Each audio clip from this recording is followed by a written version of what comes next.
Hello and welcome to Final Show Films. I'm the executive producer here, John Bates, and I've got a few pre-show notes for you. First of all, I'd like to thank our $25 tier supporters, Antitonic, Waterflame, Samantha Bates, and Maureen Montee, without whom we wouldn't be able to do much, especially not all the content that we put forward now. I also want to thank all the people that have joined on with us since the, I would say, successful experiment that was Midsummer Night's Dream. If you're interested in that, go check out our YouTube channel, where youtube.com/Sensaku, where we performed the world's first, as far as we're aware, live stream production of a community theater performance of A Midsummer Night's Dream. That sounds like a lot of qualifiers. It's more just because that's the way I talk. Please go enjoy them, give us feedback, let us know if you'd like to see more of that in the future. If you'd like to support us financially, you can do so on our Patreon page at patreon.com/FSFilms. You can also follow us on Twitter at Final Show Films, or follow me personally at John A. Bates for all future updates and live notifications for our live stream. In the meantime, sit back, relax, enjoy.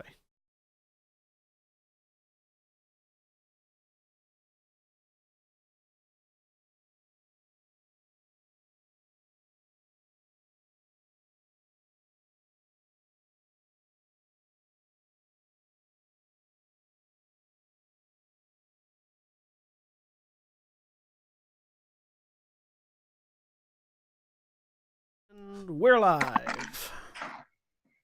Hello, everybody, and welcome to Adventurers League. Well, kind of. That's still what the chat for this game is titled, but we're playing the Pathfinder Playtest now, which is kind of like beta testing the Pathfinder version of Adventurers League, sort of. Go with that. Close enough. We're going to introduce our characters. John. I'm John, and I'm playing Raelnor Weaveborn, the half-elven Imperial Sorcerer. And Jeremy.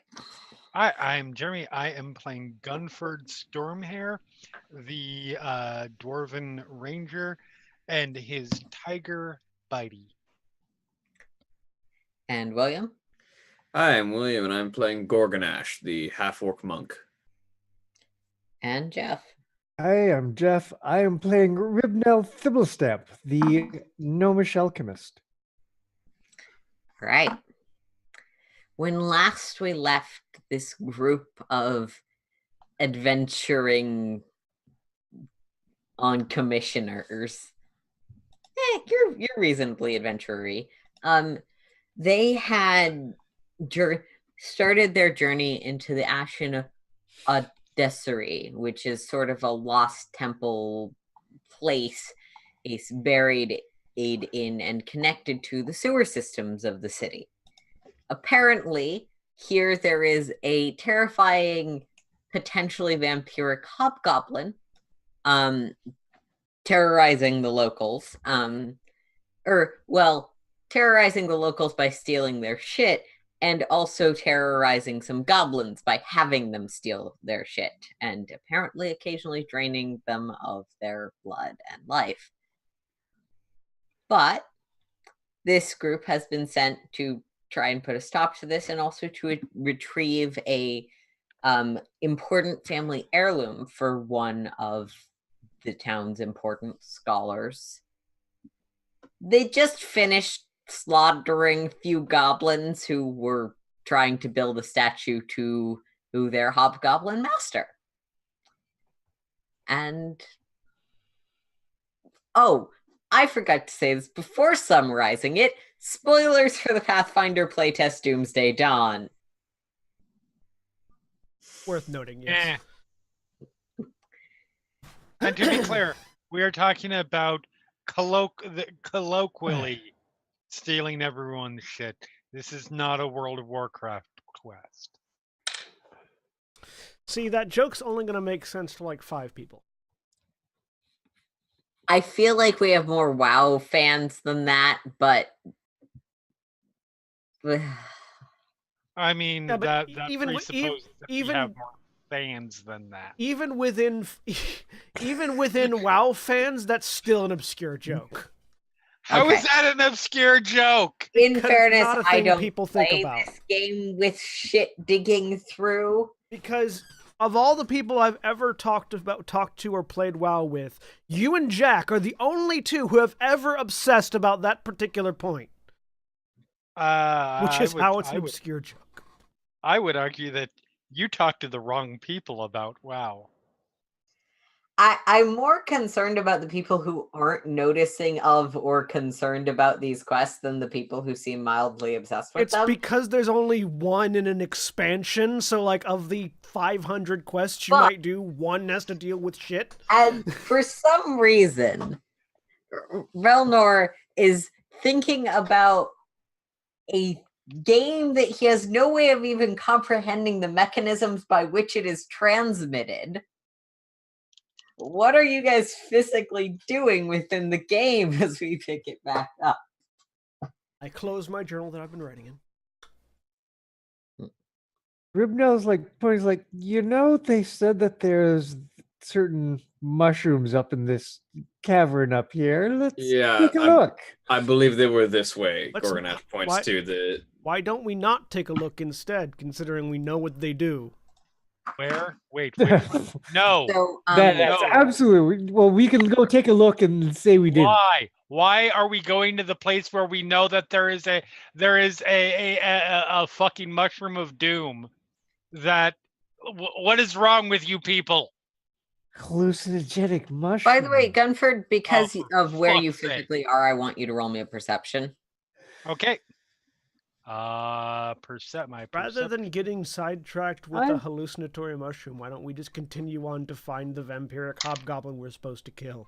On the contrary, I think this is totally on our way. Ribnell, you rolled really well. It's not hallucinogenic, if that matters to you. Yep. Sorry, Jeremy. 16. They're still mind-altering mushrooms, and I would like to go take a look. All right. With the 16, you notice that in this room, there is a decent number, about 4 or 5 goblin corpses sort of lined up on the wall. With a 14, they look a bit off to you, but without going any closer, you can't. A 16. Oh. That makes a difference. You know what? With the 16, they seem wrinkled and languid, even for dead bodies, almost as though they've been drained of all of their blood. But it's hard to be certain because you are at a distance. I'm just saying, we don't have fire. You don't. And we kill that thing with fire, as I recalled last week. I hold up the lantern. A couple hours ago. I hold up the lantern that I've got on my belt. I have fire. You're not helping. I hold up my torch. I also have fire. You're also not helping. I'm not surprised. Now, look. Monk narrows his eyes. If you want to go check out the mushroom of death, you go right ahead. I'll go look at these desiccated corpses, because I think I will accomplish about as much as you will. Okay. Not look. That didn't turn out the way I thought it was going to. I'm okay with not poking at dead things. Why are we looking at either of these things? Because mind-altering mushrooms. Theoretically, destroying the mushroom colony could potentially... Okay, depending on how immediately the effects disperse, disrupt the forces ahead of us. Okay, shouted from this other room that I've got in, or disrupt the entire ecosystem, you useless Okay, you two go look at the mushroom. I'm going to go make puts on a mask, a mask, like ties cloth around his face for a mask, and he's going to go poke his head into You that two room. go look at the mushroom. I'm going to go make sure our dwarven friend isn't eaten by zombies. So I'm going to follow after Gunford. All right. Gunford. So we're going to start very briefly with Gunford. What's the first thing you want to do as you're sort of walking? Start rifling through bodies and checking. Okay. If there is actually no. Let me step back from that. Make sure I'm not walking onto a death trap. Okay, that will still be perception because perception is the trap roll and the looting bodies roll. Go through their pockets and look for loose I change. rolled a natural Xfinity. That's a natural one. This room does not appear trapped. So, for those at home who might be wondering what I'm talking about, I got 2 new dice today. And where it normally says, I know you can't see it, but where it normally would have a 1, it says Xfinity, which I feel is incredibly appropriate for what a natural one would be, because when I think Xfinity, I think critical failure. This stream brought to you by Xfinity, as they are my current internet provider. Mine And too. probably the majority of our internet provider at the moment. Xfinity, because there's no No better option. option where you live. This house is currently provided internet by AT&T. So Which is not a better option. no, it's really not. It's really Because- not. Also, what you have where you live. Because By the because FCC's monopolies failure to are- properly regulate the internet, that while also over-regulating the internet. This took a turn. Anyway, Anyway, So yeah, so he steps as on you a bomb and enter the explodes. room, you don't notice any traps, nor does anything get immediately set off. Next, Ribnell, you were walking into Yep, that I'm room. not going to go striding in, but I am going to go looking in there to see first is You're anything stepping moving in there. the doorway into that room. That's really So what matters in this instance. I did mention before I am putting a mask around my mouth and nose before walking in. That's fine. Full joke's on you. This is a contact poison. Is that a mechanically relevant mask to any extent? No, it's just putting a like a Okay. cloth across his face. So if whether or not that will have any mechanical effect is up to you. It's up to whether or not the rules have anything in it, because I am trying to run the Pathfinder to mechanics as they're meant to be run. The flavor I'm fine fucking with, but the mechanics I'm trying to use. I have no idea if there's any mechanical thing for gas mask. But you don't have it. Yeah. Yeah. All right. So What do I see? Or inhale.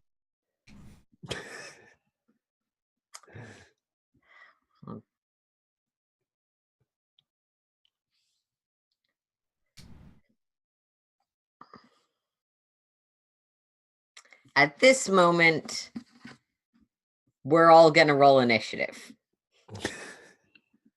All right. Sweet. Okay. Because Excellent. well, this is an environmental encounter and not a Oh, hey. and not a creature fight. The way that Pathfinder handles complex environmental encounters is by going into combat. Okay.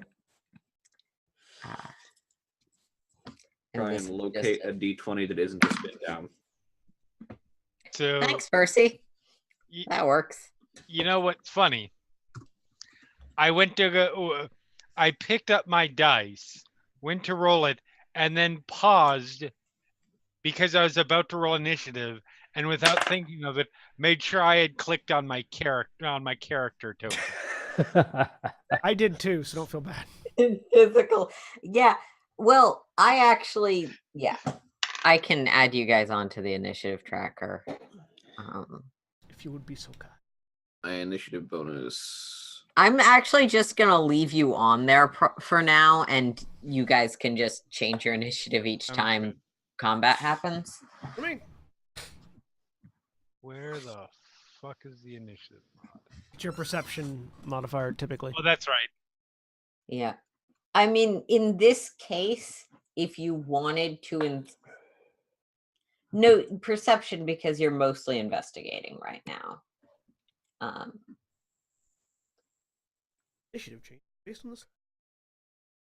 Initiative can change based on context, but like perception is what you'd be using to pat down the bodies. If it was something else, I'd give you that option. All right. So, Relnor, I believe you were also going into the corpse room. I was going to oversee the corpse room just in case the corpses decided it was their time to rise up. So I will stand in the doorway here and just sort of peer in with my lantern. All right.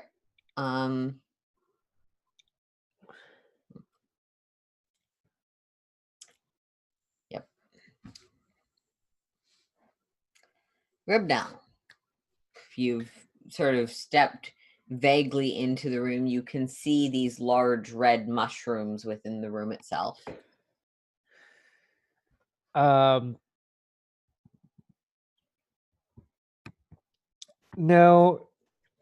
examining the mushrooms, I want to see, do they look like they're like going to go up in a puff of spores if we touch them, or would we be able to cut them up? You can make me a nature roll.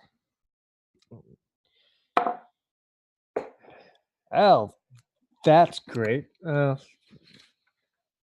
And nature, where's my nature skill? Hey, that gives me a 9.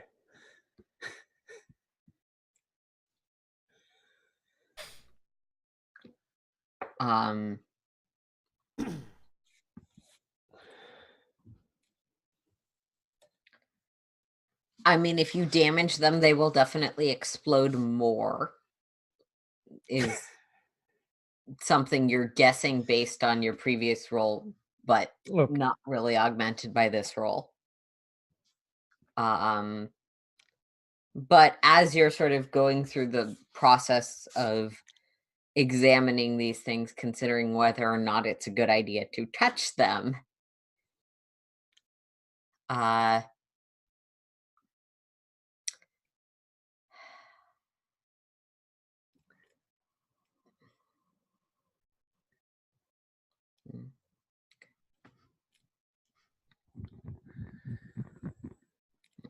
Do I die or become a mindless automaton? Why not both? ¿Por qué no los dos? You're gonna need to make me a fortitude save. Fortitude save. What's my fortitude? Hey, I am an expert in fortitude saves. And 10 plus.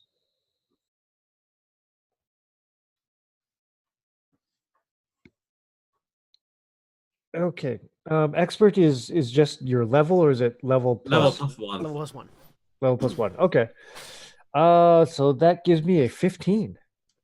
All right. With the 15, you sort of hold your breath and keep your mask to your face as this puff of red smoke, just red spores, just flow throughout the room.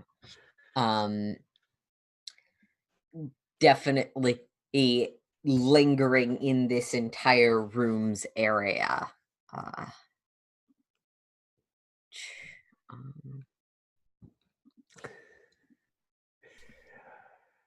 Then there we go. That works. I am going to back out of the room quickly. All right. Well, it's not your turn anymore. Or it was their turn, and now it's Gorgonesh's turn. Gorgonesh, you can see that now this room has this distinct red tinge of spores in the air. I have something I'd like to try, but I need to get Ribnell out of there first. Because if it turns out these things are like gasoline in the air, I don't want him to be caught in the blaze. Mm-hmm. Are you sure? So I will use one action to shift over here.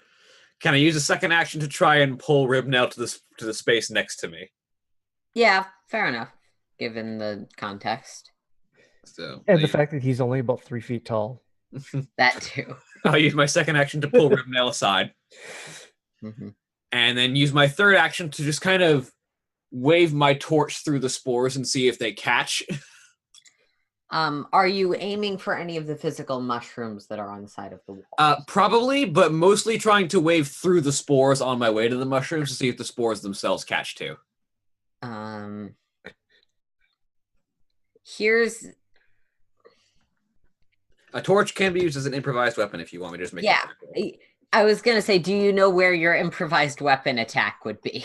Yes. Okay. Well, I rolled a 19 on the die.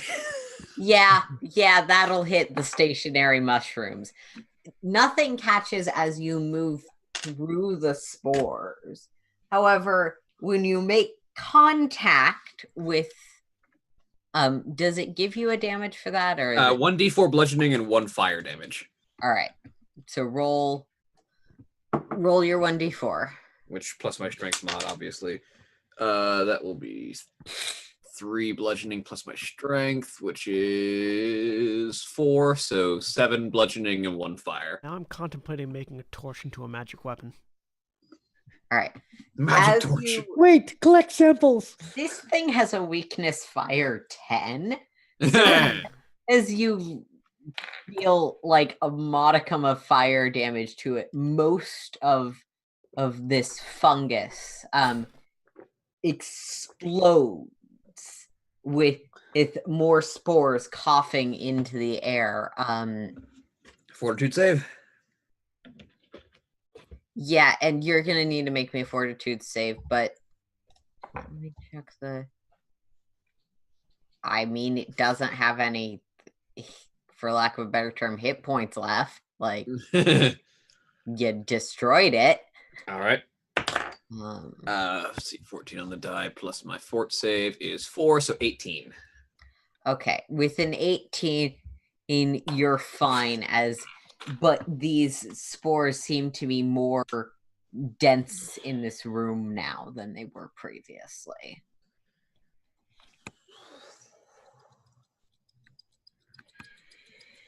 But yeah, you've sort of removed the major mushrooms in this room, leaving behind. I did get the majority of them then with that. You got all of them. It took damage. It is dead. Perfect. That is how the text of this item reads. But yes, you've definitely gotten rid of them, and I'm getting rid of these goblins because they're in the way. No, we need samples. Just for fairness' sake, Gunford, you hear this sort of commotion up above and some sort of fiery explosion. But there's also some corpses in this room. Yeah. They killed it or they're dead. One of the two. And I go to check the corpses. Okay. Make me a seek roll, which is perception. Okay. Seek and you shall find. 16. With a 16, there is distinctly nothing on these goblins. One or two have the evidence, even in death, of bruises seemingly from chains or being grabbed sharply at the wrists. They're definitely drained of blood. It would require a medicine roll to determine anything more about that, but they don't have anything. I'll give it a try. Yeah, go for it. That would be a 5.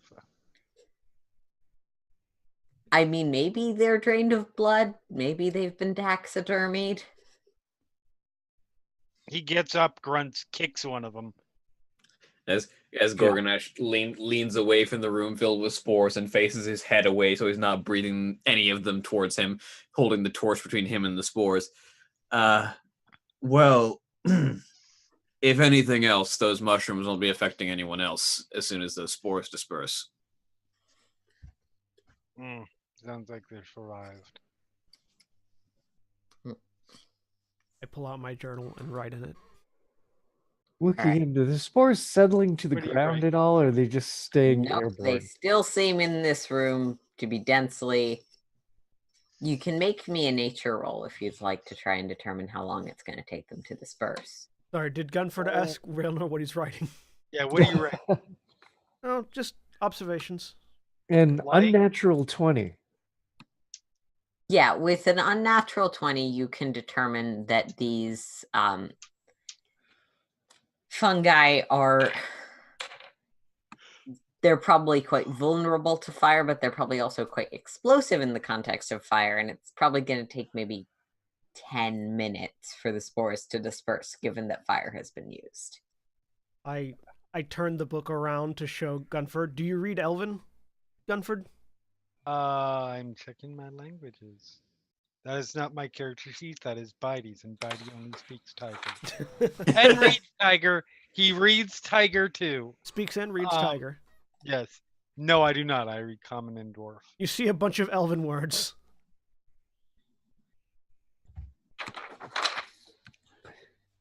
Yep, that's fancy, right? Now, what did it say? Flips it back around. Oh, just 2 dead bodies, seemingly exsanguinated. A list of 4 goblins that were worshipping an idol of somewhere. Room full of spores that Ribnell and Gorgonash went to investigate. I don't know there because I don't know what's happening there yet. I mean, you can just write down disrupted local ecosystem. That's fine. Depends on if it was a parasitic mushroom or not. The parasitic mushroom was already disrupting the local ecosystem, therefore getting rid of it would restore it, but it depends. Studying information. I write the notes that I see so far. Some parasite, I will have you know, some parasites are perfectly natural, even if they're sometimes harmful. Yes. Orcs, for example. While not getting into that discussion, penalty parasites are also transplanted from other ecosystems, which causes them to harm. Regardless, I don't know what the information is, so I'm only writing down what I know. Right. Also, all right. parasite by definition is harmful. I mean, to the type of parasitism, there's many different types of parasites, some which aren't harmful, some which are blah, blah, blah, blah, blah, parasitism. By being a parasite and not one of the other 2 terms for things that live off something else, it is harmful. There is not advanced biology in Pathfinder, so they haven't qualified those. There Could it- are actually more levels than just those initial 3, but we're not going to get into that now because that would be a longer conversation. Yes, but the three basic is like parasite, symbiote, and the third I one that I feel can't the remember soul of Jack with us, but as this discussion is no longer in character, I feel not bad at all about saying, Relnord, do you want to physically inspect the bodies with the medicine as well? Yes, I would like to step up, and since Cool. they didn't jump up and bite, I'm going to take a No, look. they're definitely not moving anymore. That's a 15. Okay, with the 15, the first thing you determine Sorry, is... it's the 16. I have a minus Okay. 2, not a minus 3. With the 16, the first thing you determine is that Aaron needs to check the DC. Wait, 16 is higher than. Okay. With the 16, first thing, yeah, they aren't getting up. Now, given the context you already have, you start sort of looking for where the blood may have been removed, looking for sort of 2 fang bite marks, the kind of evidence you might have for a vampire. Because if they were bitten by a vampire, they probably should be getting up. They've definitely been dead for a few days. And you notice, instead of those sort of stereotypical fang bites you might expect, there's a sort of finger-sized hole in the throat, a singular one. And the bodies are definitely fully exsanguinated. Check on the ass. It's a hobgoblin vampire, so we don't know what the fuck they might be into. Is where on the neck is the hole at? Like side of the neck, center of the neck? Side of the neck, back side of the neck. Okay. Well, that's interesting. It doesn't look like it's a normal vampire. No, it's a hobgoblin vampire. Well, no. Not the kind of vampire that makes more vampires or more undead things by draining their blood. Also, not the kind that necessarily bites unless he's only got 1 tooth. And then I'll sort of pull the neck around and point to the singular hole in the neck. See, normally there'd be 2 bite, like a bite mark, but this is just like sort of a puncture wound. Maybe he didn't want to make other ones, so he. Or maybe he's not actually a vampire.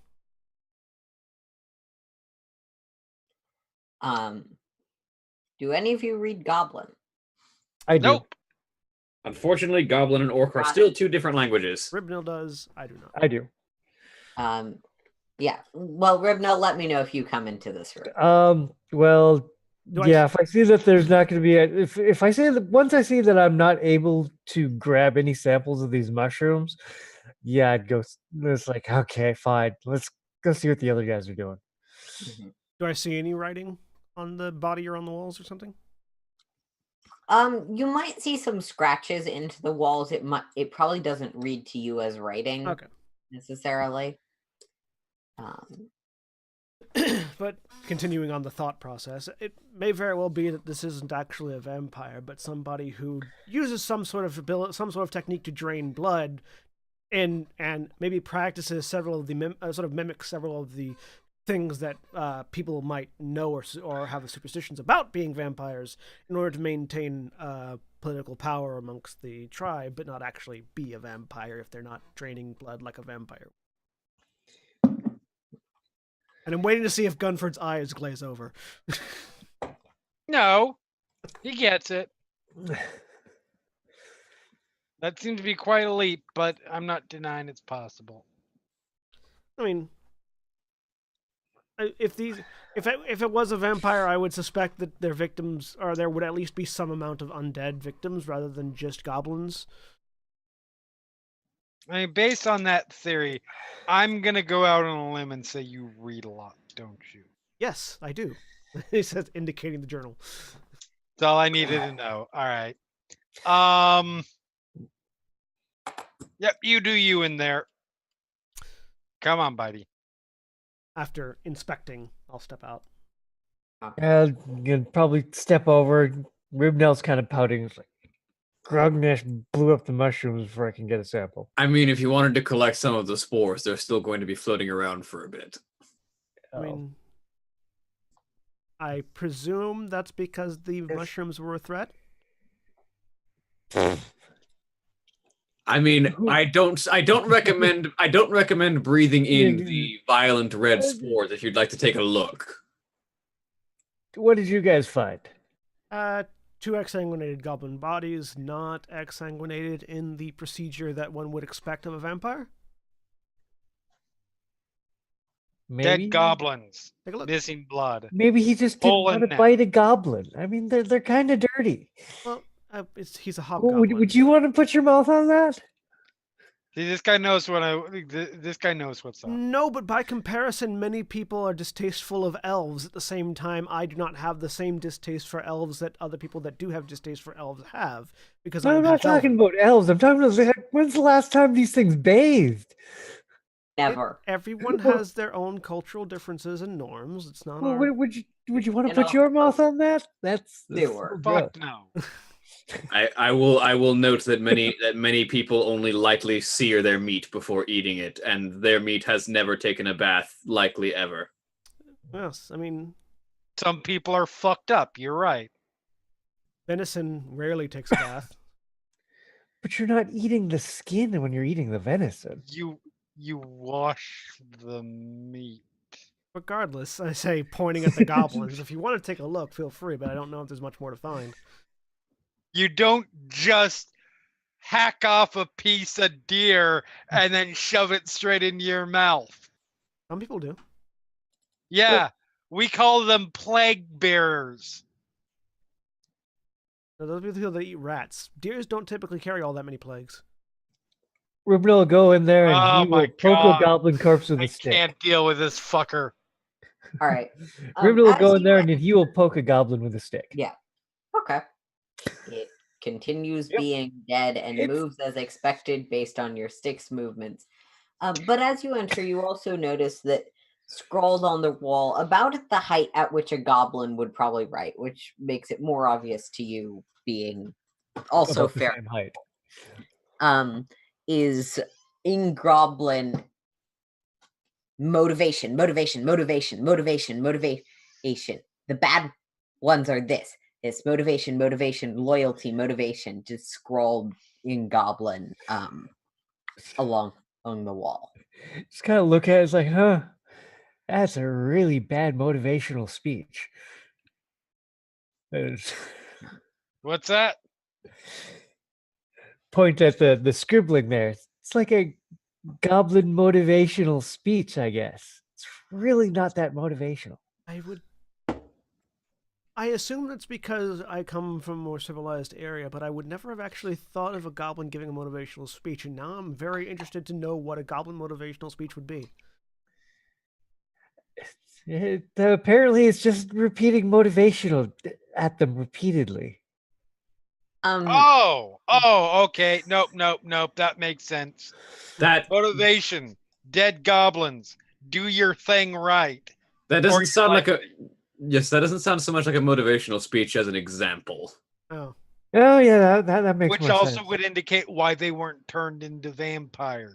well, that actually I makes still it. say it's because the guy just didn't want to bite a goblin. That makes it less. Actually, no, that doesn't, because I would imagine if your underlings weren't behaving the way you wanted them to, turning them into a subspecies that you would have complete dominion over would make more sense. Because then you can go, look, they weren't motivated. I made them motivated. Now they are completely 100% dedicated to my cause. You want to be 100% dedicated to my cause, but without me having to do that to you, don't you? Also, I That's will how I not would do it, grant at you least. eternal life like I did these things. No, doesn't fly. It's not really eternal life so much as a puppeteering of the flesh. Look, that's how they sell it. I believe that even a goblin would recognize that a zombie goblin is not as appealing as staying alive. Yeah.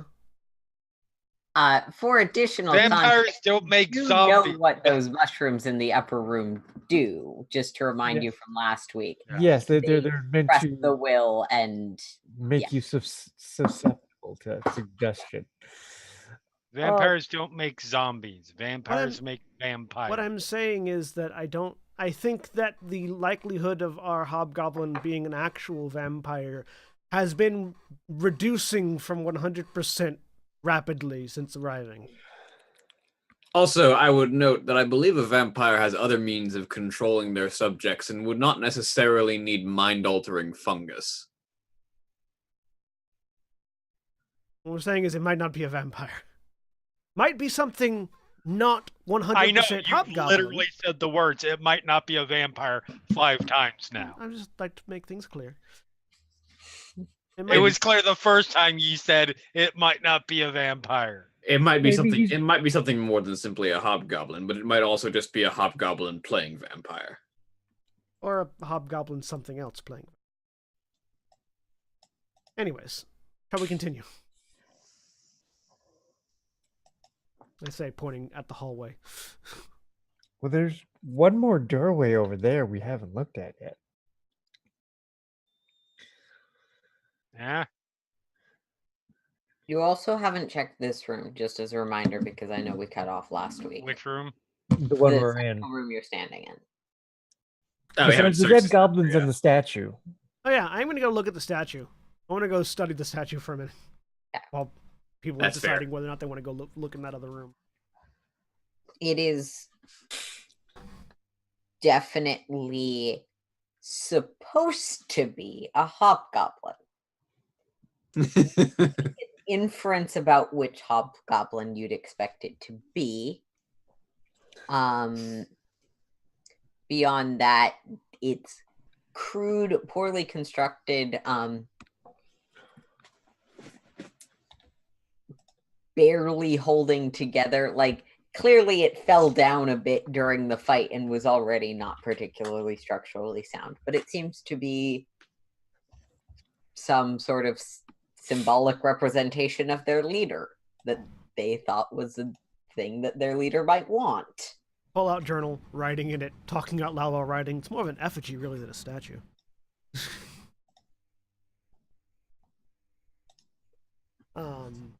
Looking around here, just as walking down towards this door, just looking at the examining the walls, or anything hung on there, decorations, Yeah, more so etching. this room is lined. You guys may have noticed this, but you haven't really looked into it yet. This room is lined with sort of the with indents into the walls, many of which hold the decaying remains of skeletons, sort of stacked one on these sort of thin, long entombments stacked one on top of the other throughout the room. Many of them look recently disturbed, as though the goblins living here had dug through many of them. Do they look like human skeletons or goblin-sized? They're definitely not goblin-sized. Beyond that, it's very difficult to tell anymore. They seem to be of the larger folk, though.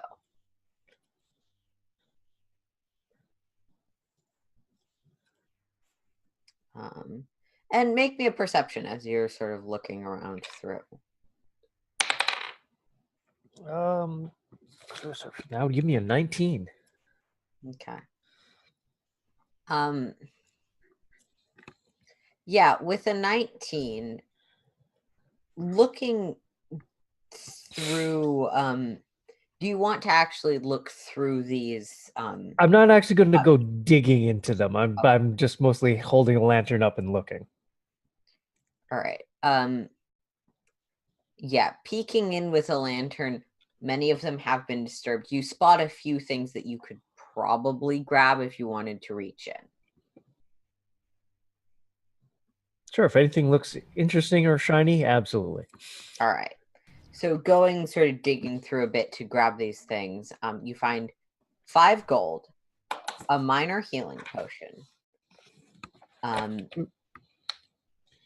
and a critical success is also 10 plus, correct? Yes. Yeah, plus 10. You said you got a 17? 19. Okay, 19. You also find in one of the kind of upper areas, which is a little funny. You see it glimmer, and you may actually have to ask one of the others to get it down for you. An owl bear claw in one of the sort of upper niches that the goblins didn't seem to manage to get to. Yeah, because my lantern is on the end of my staff, so kind of holding it up, going, "Hey guys, what's this?" And Gorgonash will walk over. As will I. And he'll be pointing up. What's that? Gorgonash will reach up and try and grab it. Owlbear claw. Claw of an owlbear. Oh, can I see? What? I extend it to either of them that wants to look at it. I'll take a look at it. I would like to. I have an ability called Quick Identification. Okay. It only takes me a minute to identify something as to whether or not it's magical, and I'd like to identify this. Other than being a claw of an owl bear, is it anything special? Yeah, basically.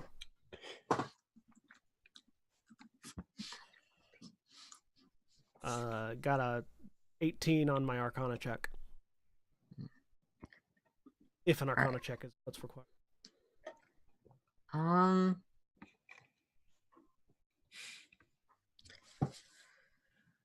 Yes, that is a high enough roll. You can find the information for the owlbear claw trinket in the Pathfinder rulebook, but I will also try and copy the text of it. Well, that didn't quite copy in a nice format, but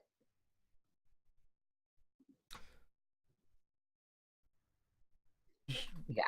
You can find the actually formatted explanation-y things. It's a focus. Oh, interesting. Trinket. Owlbear claw. Are we done fucking around with claws, and can we get moving? No, hang on. Really? It's on page 400. Thank you. Sorry. It's okay.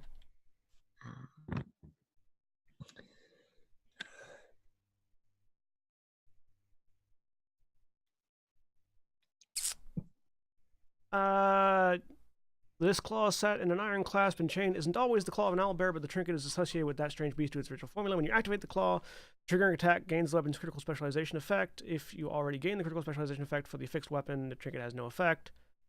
If you critically succeed an attack roll with an affix, you affix it to a weapon.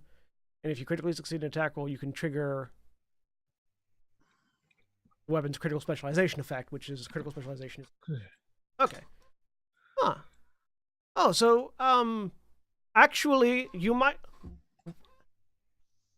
actually in particular might want this, I say, looking over at the dwarf. Because you're really the only person that uses weapons.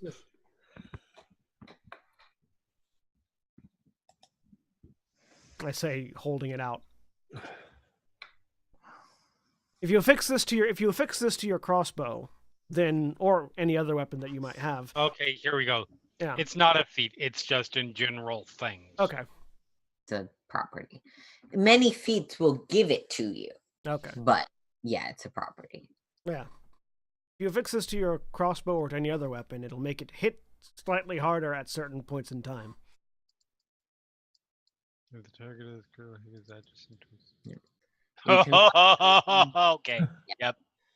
On 183 Yep. I'm in on it. the book text. Cool.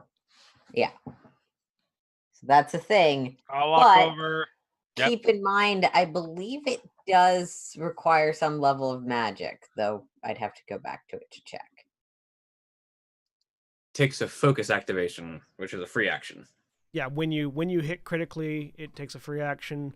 Because it's a trinket and not a magical item, it doesn't require any resonance as far as I can tell, although I'm still reading through the information. So that information might change. So we may have to take that back if it requires resonance. But for Don't now, give me something, then take it back. No, I'm kidding. we didn't do this to you. You did this to yourself. Yeah. But yeah. Yes, this is something that I think of all of us, really, you're the only person that could use it to its full efficacy. I can't exactly attach it to my fists. And I don't really use weapons. I mean, I I weapons. bet if you don't use dug it in real. Anyway. I could probably try and wrap it around hand wraps, but I don't think that would get the full effectiveness. So, Cool. what weapon would you like it affixed to? I mean, I'm assuming crossbow would qualify as bow since there's no crossbow. Yeah, I believe that's the bow Yeah. the bow weapon type weapon group.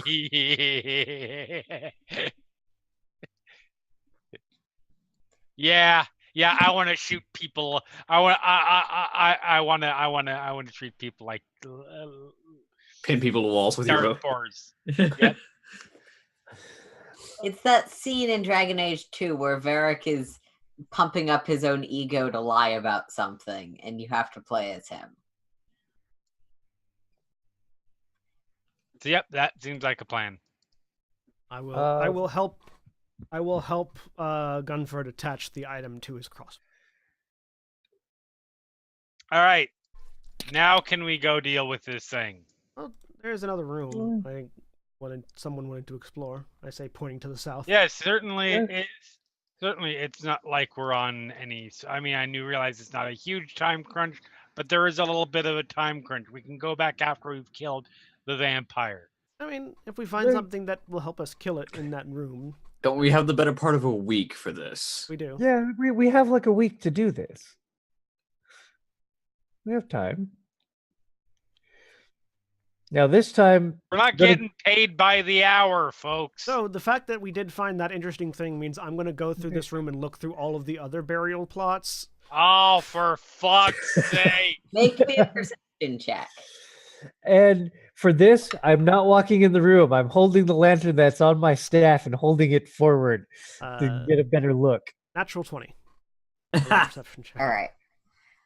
With a natural 20, you discover the things that your party has already discovered, Okay, so- because unfortunately the other perception was also a critical success. So there's no other things. No other things in this area. Just holding your lantern in, all you can see is the continuing passage here. There's really nothing you can spot from this angle. You know from the map you have that was drawn for you that this room extends, but beyond that, There's space back there. You definitely There- could easily fit into the room, but you'd have to actually go in. Okay, yeah. He's good. I'll step in. Okay. Scream if you need help. If I come running, don't go in there. Um, Gorgon Ash will because stay you in are outside. actively looking and you've got a light, make me a perception.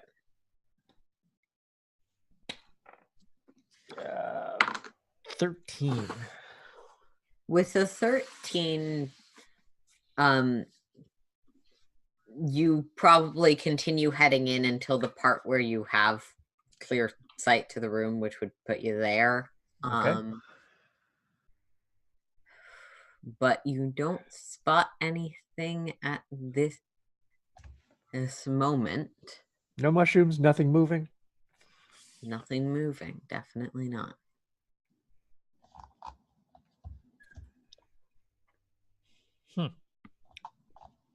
Okay, I will You do continue. notice that this room is rockier than the others and that it mechanically operates as difficult terrain.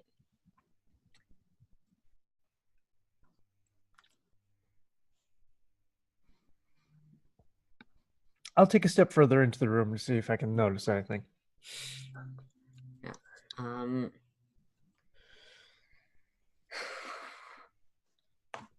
At this point, I'm going to ask everyone to roll initiative. As Ribnell runs into every environmental encounter. And rocks fall and I die. No, that's later. There is Huh. that trap, but that's later. Where's the stupid? Using perception, I'm assuming. Yep, using perception because none of you were doing anything else at the moment.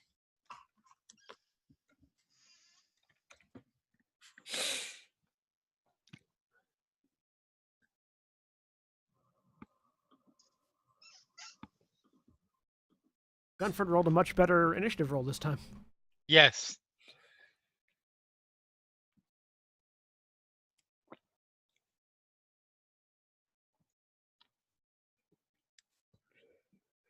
All right, has everyone updated their initiative?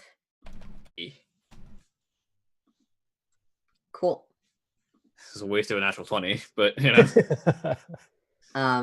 So Ribnell, as you move to that point in the room, the walls and floor, which were previously still, start to ripple and things start to skitter and crawl around them towards you as many very large for what you'd expect the size of such things to be. And be eaten by a cockroach, aren't I? Not quite. Centipedes start crawling towards you. And it's their turn first. Damn. From there, you hear a very high-pitched scream. Yeah, that's a reasonable reaction. As I have to go to my... Centipedes of the non-human variety. Fuck you. It's a totally different encounter if it was the other kind. Like I said, of the non-human variety.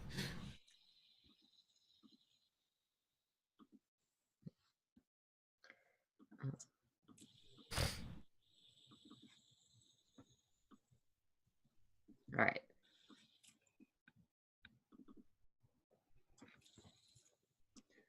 Yep.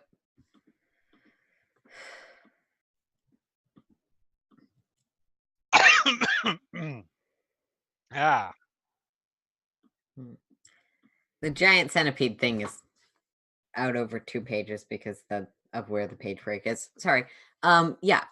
Okay. So they ignore the difficult terrain in this room.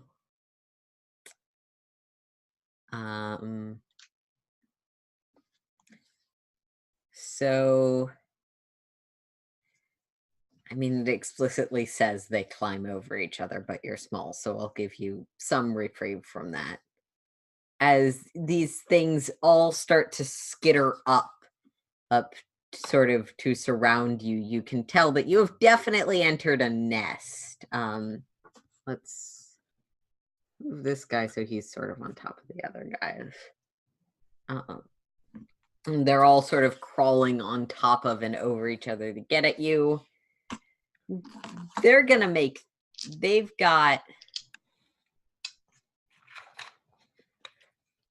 attack.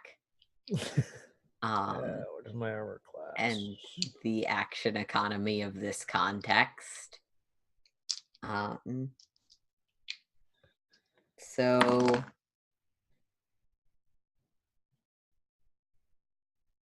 I've got 17 hit points. You'll be fine. Alchemists are frontline fighters, right? With a 9 misses. The second attack from that one has a negative for being the second attack, but is a 14. That is my armor class. Okay, that's your standard non-touch armor class. Yes. Okay. So you take... Crap, I forgot my damage dice.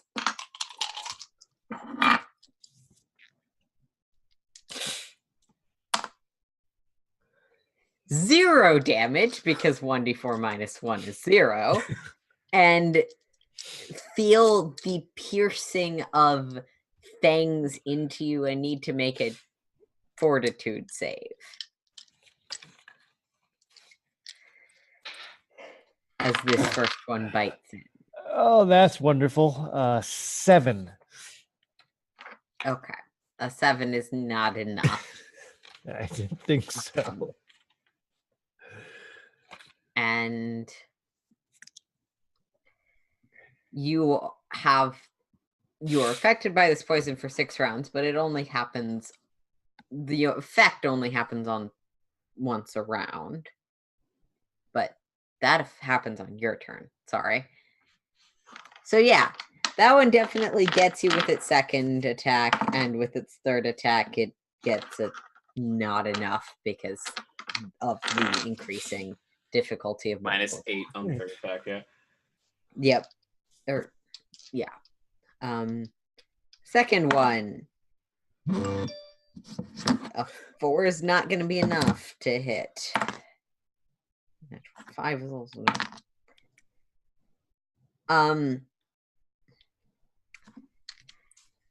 the second one misses with all 3 attacks. The third one, I can't roll tonight because the only good rolls I'm getting are on the third die. That's the biggest penalty. Are sort of trying to nip at you past the body of this first one that's dug in its fangs, and unfortunately, they do not get any successful attacks off.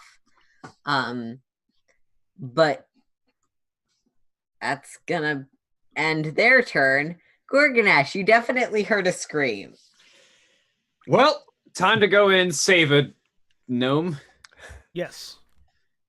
A sharp-nosed gnome. So I'm going to use my first action to stride over here.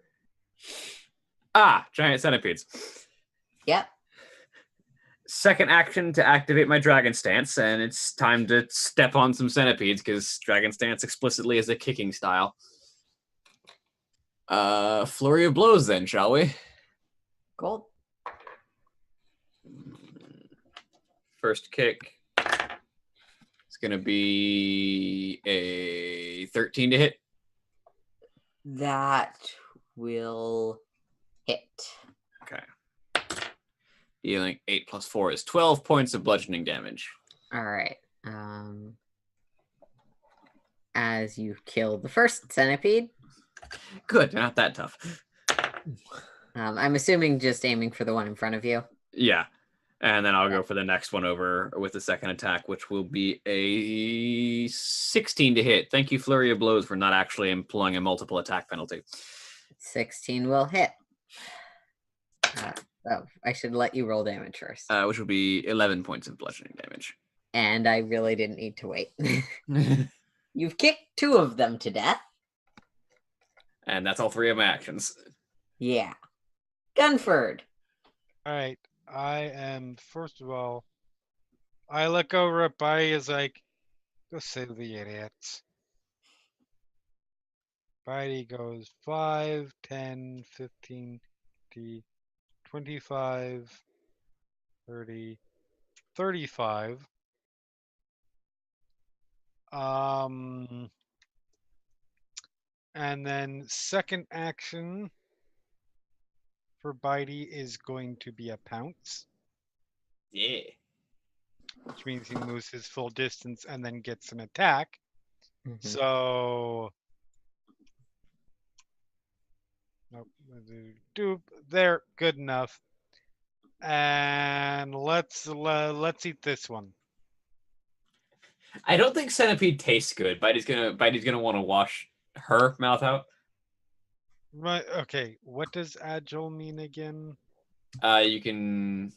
It doesn't. I believe it. Agile as it has a less multi-attack penalty. Yeah, at Yeah, -4 instead right, of a -5 and a -8 instead of a That's -10. right. Okay. So, As you enter this room, as a note, this is difficult terrain, which means it's 10 feet to move, 15 feet for diagonals. okay. Within the slightly different textured area of this room that they really could have made much clearer on the map. So he's got +4 to hit. 11. Oh, fuck, that was my... That was the initiative tracker. Yeah. That was sure.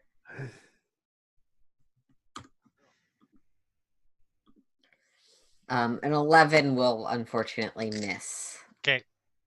That was one of my actions. Second action is gonna be 5. Wait a minute. Did you say diagonals for 15 feet? Diagonals are 15 feet in that room. They're Okay. kind of 10 in standard spaces. It's the 3.5 of the first one is 5, the second one is 10, third one is 10. Yeah.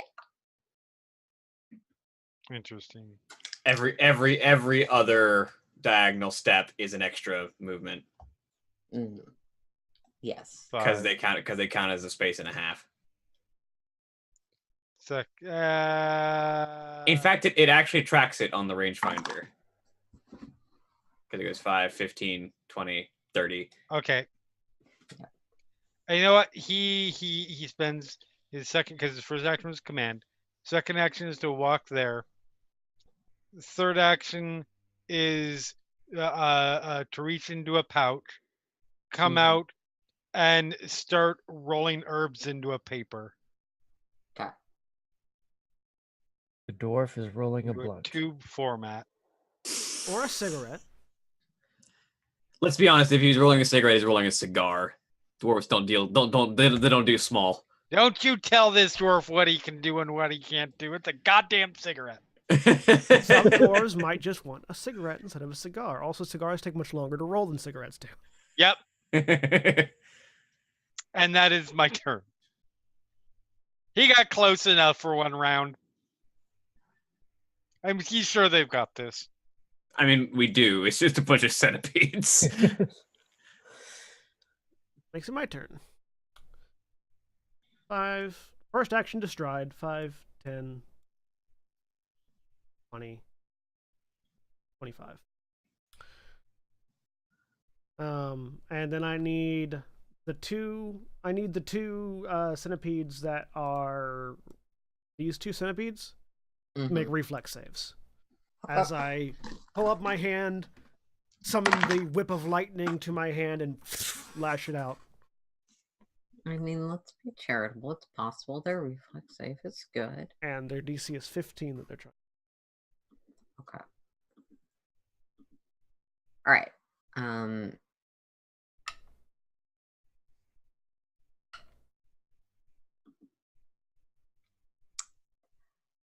Okay, they do have a plus to that. One fails, the other one succeeds. I rolled 2 6s. So the first one takes 6 electric damage. The other one takes 3 electric damage. All right. And that's my turn. Okay. One looks twice as injured as the other, but both still look alive. Do you have explosives, Ribnell? Yeah, that was the plan.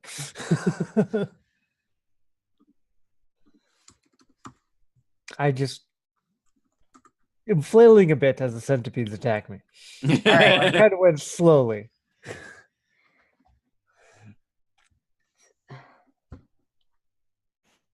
I see that. When I reordered the turn order, it slightly shifted things. Well, you guys get to make the choice, so it went That's fine. Gunford Relmar. Ribnell, at the start of your turn, you're gonna take some damage. Take 2 damage from the poison, and you are flat-footed. Okay. Oh. -2 To modifier to my your AC. yeah.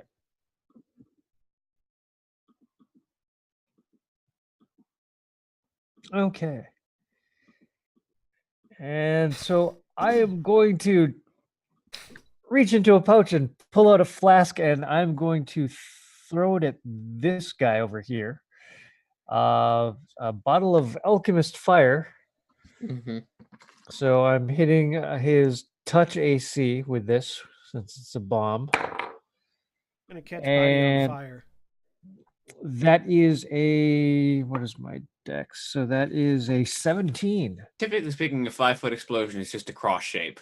So it just hits Yeah. it and the cardinal squares around it. Yeah, so it takes the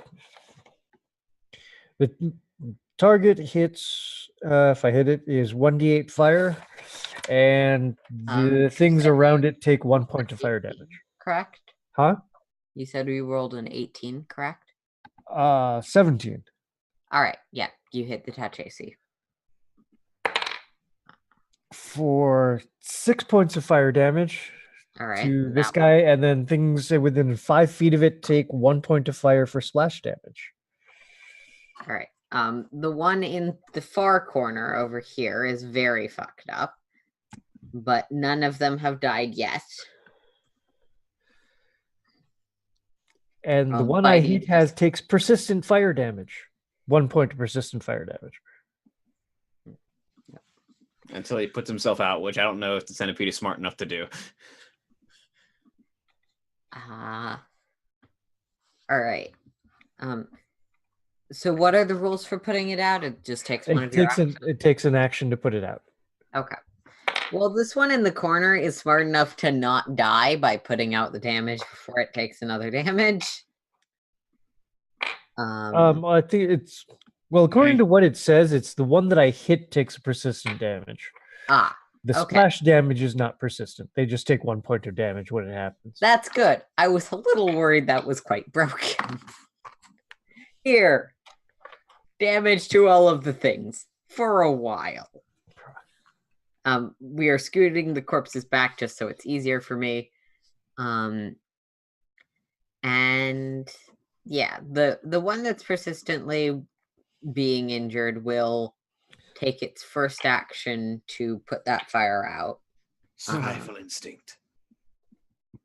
Yeah, because Sit there and they roll don't have to be smart to not want to be on fire. Yeah.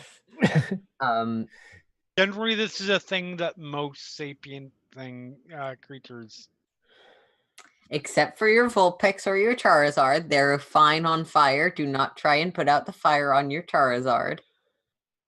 That would be actively killing it, yes. And this one is going to take its second and third actions to go after Bitey, who's right there. Yep. Does a 21 hits Bitey. I'm almost positive. A 21 definitely hits Bitey. Okay. Bitey's armor class is 12. Bitey takes 1 point of damage from the attack and needs to make a fortitude save. Does the tiger have a decent fortitude save? No, but with a die roll of a 19, that makes it a 20. Yeah, you're fine. Nice.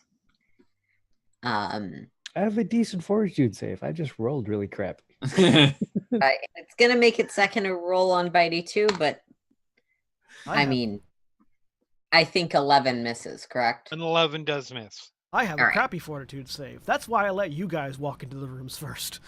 You fuckers get my dragon killed. I'm blaming you. Dragon. Tiger. I don't know why I said dragon. I don't know why either. It's not I a. am It's totally not a. down for Bitey secretly being a dragon. Bitey is not a. Bitey isn't a out of the blue, because I am making it canon that he said dragon. Bitey's not a dragon in disguise. He's actually. He's definitely a real tiger. Definitely. Definitely. Absolutely real tiger. You don't sound that convincing. As the shadows flicker and you're not quite sure what reality is for a second. Gunford. So yeah, that's gonna be the next one's gonna just continue going after Ribnell. I mean, 22 hits. Yeah. Just barely. Just barely, yeah. So that's gonna be another fortitude save from you and 2 damage from the attack itself.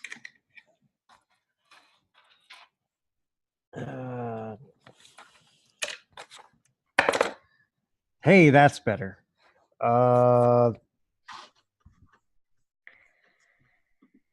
That gives So if me anyone a finds the 23. Explanation of the poisoning rules, let me know what page they find it on, because I remember how it works. I'm just trying to find the page. I will look real quick. That gives me a 23. Yep, you're fine. Second attack. An 11. 11 misses. Okay. And that's an actively negative number because it's the third attack. So this one digs into you once and does more damage than it did last time. And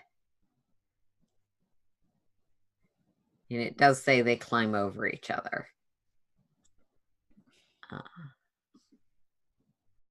So yeah, one of them's gonna climb here and go after Gorgonash. All right.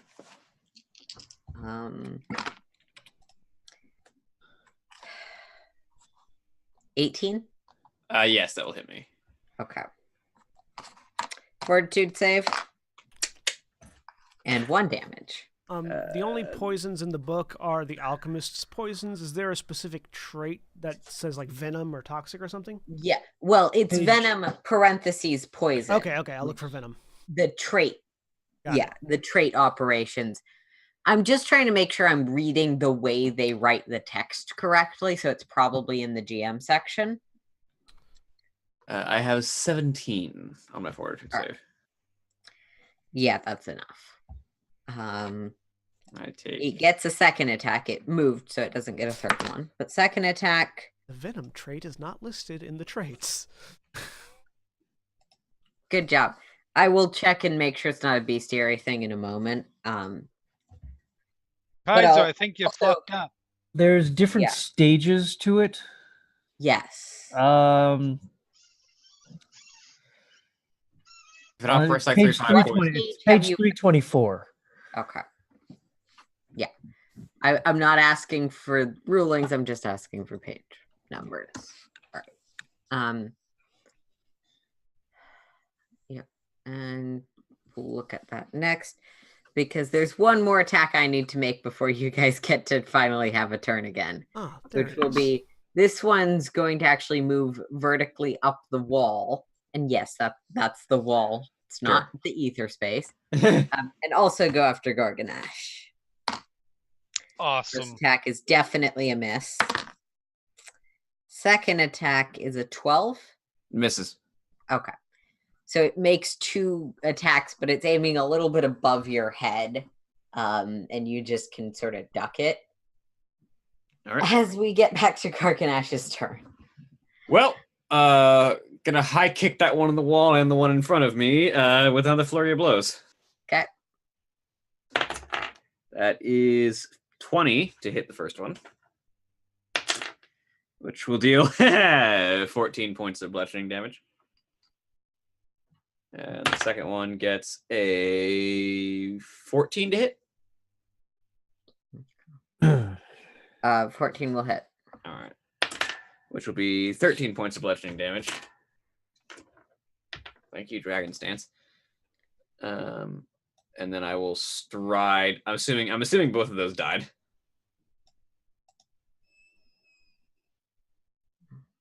It might not have. Find out. Sorry, what damage? 14 to the first one and 13 to the second one. Yep, they're both dead. Okay. And then I will stride over here Okay. and make a third attack with the -5 penalty.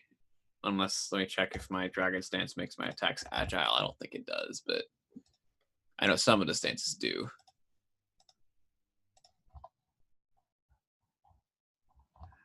Dragon Stance. They do not get agile, they get backswing. Okay. Alright. So -5.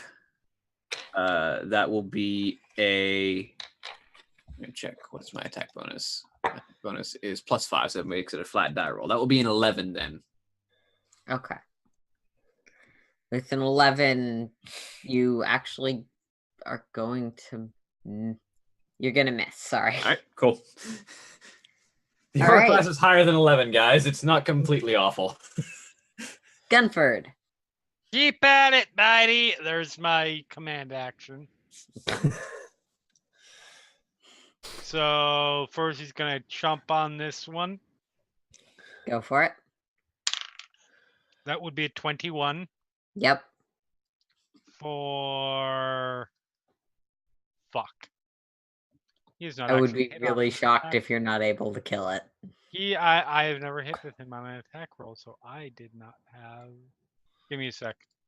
Okay. Uh, Look, you're dealing 1 damage. But it's fair to want to make Oh. sure that's it. But I mean, it's too late to go back for it now, but out of curiosity, did the one that failed my reflex save have a critical failure? no. Okay. It was 1 below your DC, which is Okay. definitely not enough to... Good to know. It almost made it. It was quite disappointing.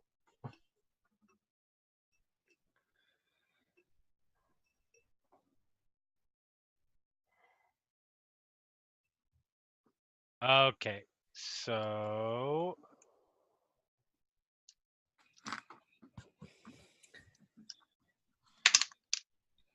one. Does it not add Yeah. the strength of the tiger? Dead. 1 point of Wait. damage kills it. And second action is to bite this one. Takes a -4 because biting is agile. Sweet. Mhm. Does Bitey not have a strength mod? Oh, I'm sorry. That you're right. That was 2. Okay. 2 It's points of damage. doubled the damage. Actually, no. It's finesse. Oh, you can add your agility mod. So that Or would have been dexterity. 3 damage. Tripled the damage, Ooh. in fact. And the second attack was a it's just a number on the die. It's a 13. Finesse only adds the dexterity to the attack roll, not the damage. Ah. Well, fuck you then. Page 414. A 15 will hit, though. Then it's only the +1. Okay. There's max damage. So 7 piercing. Yep, it's dead. Yonk. And there's a lot of dead centipedes here now. Those And probably biting don't taste continues from biting to chewing and swallowing. Okay. Mm. Do you know those kids who eat mealworms when you have to raise mealworms in class? No. I never had to raise mealworms. You didn't have the activity where they give you like a little thing of oats Nope. and No. make you raise some mealworm. Aaron, you got to Mhm. remember, none of us went to school in California. I went to public school. I went to public school in Oakland. Public school in California, even Oakland, California, is going to be very different from public school in Georgia. I realize that it's less Catholic and conservative, but this wasn't a fancy hippie thing. No, and I'm not saying No. that it was, but again, even public school in Oakland is still a certain level of I'm going to call it enlightened Well, above not even most not public- even enlightened. As an example, I am assuming you guys didn't have a 4-H club in Oakland. Oh, we did. We did. And in North Dakota, yeah. Because farming is not one of the big things you do in California, so 4-H clubs are going to be less common in public schools than they are in Georgia. Okay. Admittedly, you people probably knew what animal raising was independent of this school, but Like, We heard the phrase animal husbandry and didn't assume strange things about it. yeah. No, it's I'm just teasing. But I will say, Anyway. I am familiar Okay, with the concept, I but I've don't never encountered have it. that. Did you have kids that ate worms? Yes. No. Yes. Probably. I am familiar with the Same concept, but I've never difference. encountered it. Same difference. Yeah. Except for this is a tiger and that's a person. So the Yeah. tiger I was has gonna more say, teeth. Bitey is the person who manages to make that socially acceptable. Yes. I'm going to take a quick look around and see if there seems to be anything of value in this room without stepping further into the room. I mean, I've already stepped way into the room if you're concerned. I rolled a 20. 18 on the die plus 2. All right. Grimdale is taking one of his healing potions. Okay. Oh, I almost forgot. So that was all Bitey's action. So for Gunford's remaining 2 actions that turn, he took an action to put the cigarette into his mouth, and then another to light the cigarette. You're taking a dangerous stance establishing that it takes 3 actions to make and light a cigarette. And that's when the explosive gas blows up in Gunford's face. No, you already lit I that. heal with it. I heal 4 hit points back. So maybe I'm wrong, but I feel like any fire that's going to ignite with a cigarette will ignite with a torch. Absolutely. Yeah, Or and with I the- passed through that same area with a torch Or earlier. a So lantern. Or the bottle of alchemist fire that I just threw on the ground. That is Or also that. not. Yeah, but we've been gone long enough. No, you exploded the explodable fire thing. Anyways. It's still actually hanging around in that room. Does there seem to be anything of value in this room? Make me a perception. I did. It was a 20. Oh, no. Alright. I mean, corpses. That Bitey seems to find valuable. Nom, nom, nom, nom, nom, nom. So while I pull out my journal, make a note. We good to go? Oh yeah, I think we're good to go. yeah, we can keep moving. Head back out. You guys done fucking around in there? Yep. Yeah. Said the guy who poked the water and tried to eat it. I didn't poke the water. I certainly didn't try to eat it. Or that I almost got eaten by the water. Yes, Because you decided to poke I it. figured there was something there, so I smacked it as a precaution, and lo and behold, there was something there. There's something And over then- here too, everybody. He does the 2 fingers in mouth whistle thing, so Bitey follows along Okay. with a still with like pieces, like just 9 as he walks. It's crunching. Eventually, down. all of you make it to the entrance to the next room. I'm going to let them go ahead of me. Okay. Gunford will go ahead. I will let the dwarf take the lead since the dwarf seems to want to do that. Absolutely. All right. Bitey's watching the rear. This room is dominated by a large fountain that pours from this wall into sort of a funnel and has an open basin of rippling water to the end of it. it presumably served a purpose in whatever this temple used to be. But currently the water is blackened and diseased looking. You can see a door to the south and a door to the East. right. A door to the south and a door to the right. Yep. That is, yep. Looking Those at are the same door, though. Kidding. looking at the map. Their den that had a trap and treasure in it is through the eastern door. If we wanted to go quickly towards where the air quotes vampire would be through the southern door. You know, the vampire can probably hear your condescension and probably doesn't appreciate it. Well, then I beg the vampire to materialize before me and prove me wrong. You just said that. And yet, nothing happened. Gunford is going to start. That's not Gunford, that's Bitey. Gunford is going to start walking around. When he gets about here, he takes what's left of his cigarette and he throws it into the water. See if it goes up or starts attacking us. As Gunford continues to trigger every fight that we pass. Would you rather we walked past it and it attacked us from behind?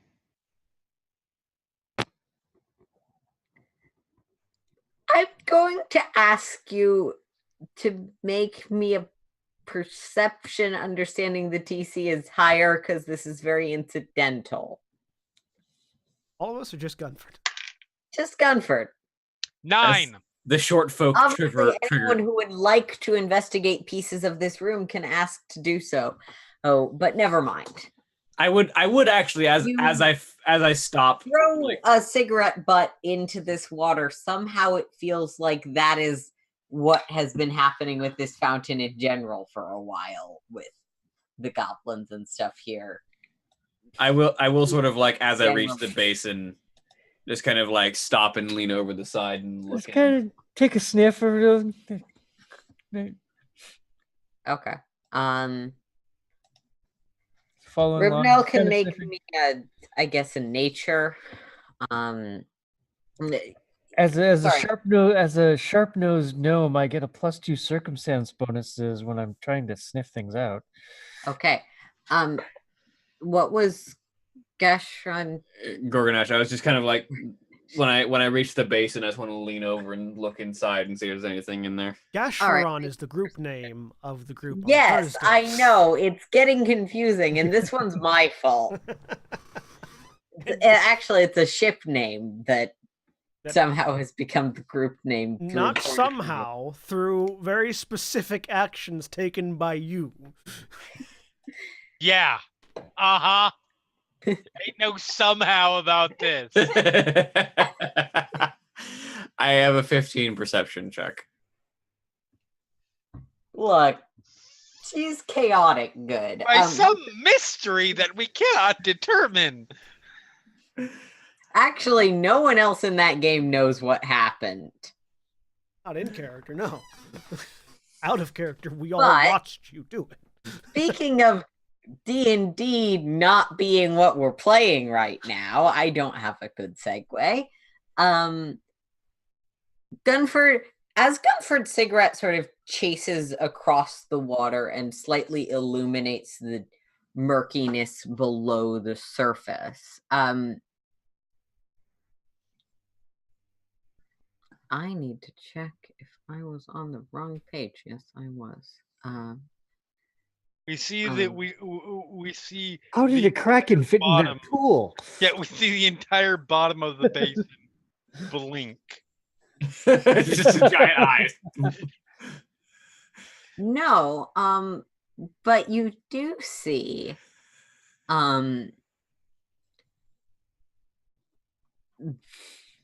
that in the southern part of the pool, this sort of rippling basin, you notice something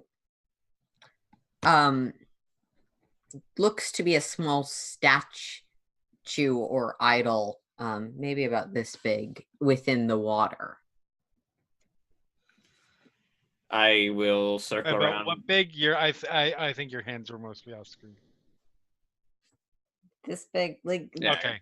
grabbable size. I will circle around to the southern end of the base and then reach in to grab the idol. Okay. That's Ew, how you if you die. put your hands after that. What's your alignment? I am lawful neutral, I think. 1 second. Okay. Lawful good. Okay. Well, it doesn't matter in this instance, but I feel like it's more dramatic if you're a good character. As you reach in and make contact, grabbing this statue, you start to see it a little more clearly. The sort of rotted, twisted thing, and it splits open, like a cracked egg. That's not my description; that's theirs. And a pair of quasits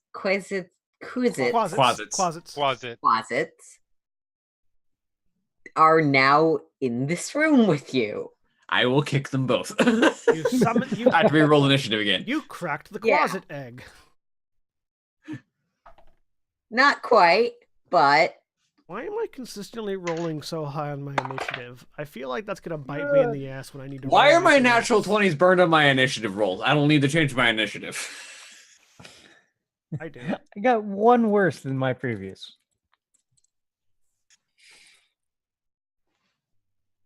I rolled an Xfinity again. well, just calculate what that actually means in terms of your. I AC. did. It's updated. I rolled a critical roll.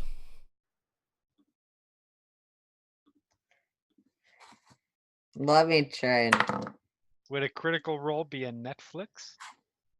No, No, it's on Beyond The Twitch. critical roll die. no, it's a critical roll die that has the critical roll Oh, logo on the 20. Yeah. I do not roll a Percy. Because I'm also using critical roll dice. But yeah, we need an actual quasi. I didn't think this was going to happen, clearly. That's the state. That is the single most recurring statement of GMs in Final Show film games. I really didn't expect you guys to do this. You know what? They're just gonna look You- like imps. You'd think after a while we'd start Quasits are expecting people to do the basically imps stupid anyways. thing. I was about to say, quasits are like demon imps as opposed to I devils. mean, sometimes the party just needs to free a radiant idol from prison. Yeah, sometimes they do. Sometimes they don't know that there's anything that could possibly go wrong with opening that door. It's a door What In could the possibly go bowel wrong? of fucking Sharn. Opening the door, something's I gonna don't happen. think it's the opening the door part. It's the door continues to unlock for a full minute. Yeah. Yeah. Click, click, click, click, click, click. Alex click, is just click, like- click, click. And Alex is just sitting there patiently waiting. I mean, Yeah. as the clicks go on in Seth's mind, the pile of gold behind it was getting bigger. So Yeah, yeah. like, Oh, Yeah, they don't appear adjacent to each other. no, they appear where the Okay. idol was. I just They appear within kicking range. That's the important part. Can I go before you, William? Since we I have the want to same kick initiative? them. I know, but I can make it so that when you kick them, they die. Or I could Potentially. just potentially kill them now, and you could, if I don't kill them, you could sweep them up afterwards. First, we see what. Yeah. Yeah. Going on 30. I think Relnor's going first. We can decide, but I would Oh. like to go first if William will Yeah. let me. Whichever of you is I going would. thought I was there when they popped up. I would like to get the Okay, immediate go ahead. reaction. Go ahead, go first. So I will Dragon Stance and Flurry of Blows. Okay, cool. First attack is going to be a 19 to hit. Almost positive that hits. I would hope so. For maximum damage. If Be it a little does. scared if that missed. All right, how much damage? That will be 14 points of bludgeoning damage. All right. Ah, that's a fun You little. strike run. a solid blow to one of their faces. And I will sweep that through to the second one and hit the other guy for that will be a 17 to hit.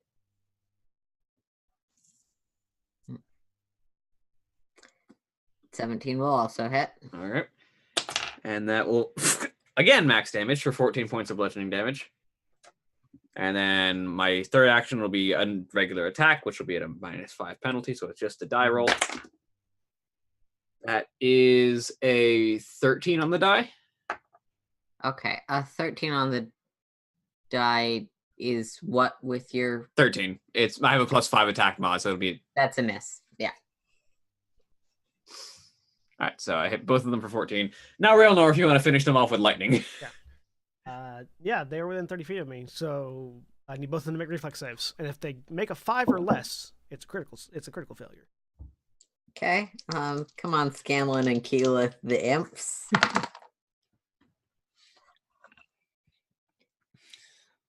Yeah, I rolled a Scanlan. So critical success and a non-critical failure. Fortunately, I don't think having a critical success does. It probably doesn't, me double but check I while still we- rolled a natural 20. Yep, let me I'm not using this dice anymore because it is impossible to fucking read, Sam. I know, on a critical. So the one that made a critical success takes no damage. Okay, The one that failed takes regular damage. all right.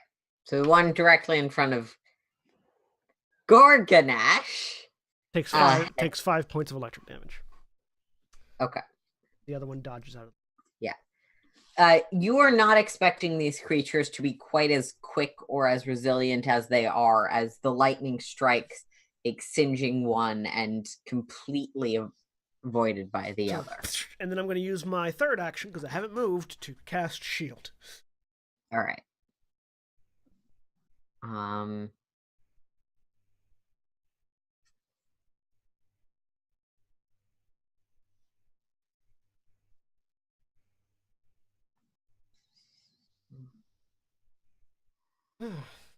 That's my turn. Which makes it the Mephit's turn. Quasit. Quasit. Method to the elemental version. Mephits are very different. I mean, not that different. They occupy the same space, just on a different axis. Yeah, you have the tiny little goblin creature that of the various extraplanar varieties. You have imps, quasits, and methods. All right. Right. But So before Jeremy blows a casket, they're different. it's the quasi-its turn. Quasit. One's going after each of you. And they get agile. That's nice. They can But- multi-attack slightly better. So the first one, the one in front of Gunford's going to move first, just because I feel like. And before, as it sort of looks at its surroundings and locates the idol you're presumably still holding, Yep. it sort of cracks its knuckles, and both of you see as it does this dark energy pooling in its hand and spreading through its form. As its self-heal activates. It spends an action for self-heal. It's not quite as fucked up anymore. That's nice. It took a pretty solid roundhouse kick to the jaw, so if it can heal itself, it probably should. Yeah, it heals itself with its first attack, or first action. And then with its second action, Gunford's gunning for you. All right. I mean, I feel like a 17 hits. 17 does it. Okay. And a natural 20 definitely hits. Sweet. Um, Remember, folks. Fucking druid next time. so you take 2 slashing damage Okay. and need to make a fortitude save. Okay. These are not I'm not bad at these. What's my plus? which I will operate correctly this time because I've learned what the poisons do properly. Yeah. That would be an Xfinity. Otherwise- How funny is that? That is my I know third it's not Xfinity. old this game, but geez. That is my third Xfinity. No, yeah, my third Xfinity this game. Okay. That's a failure. Yes, it and that's is. a critical failure, which means that you are at stage 2, which actually reads as stage 1, so it's fine. It just makes it harder for you to be better right now. Okay. Yeah. So that's gonna happen on your turn. Okay. But there's a second. Oh, it has a second attack. Yes, it Right. critted me. It did. And I need to check what crits do again. 'cause- Double all Double the the- dice. Yeah, double all the dice. And the Actually, double modifiers. everything. Double everything, except for any extra dice that are added because of the critical. Yes. So it does 2 damage because Okay. 2 times 1 is 2. It does 2 damage. With the second attack, and you are already affected by the poison. So So I don't have to roll again.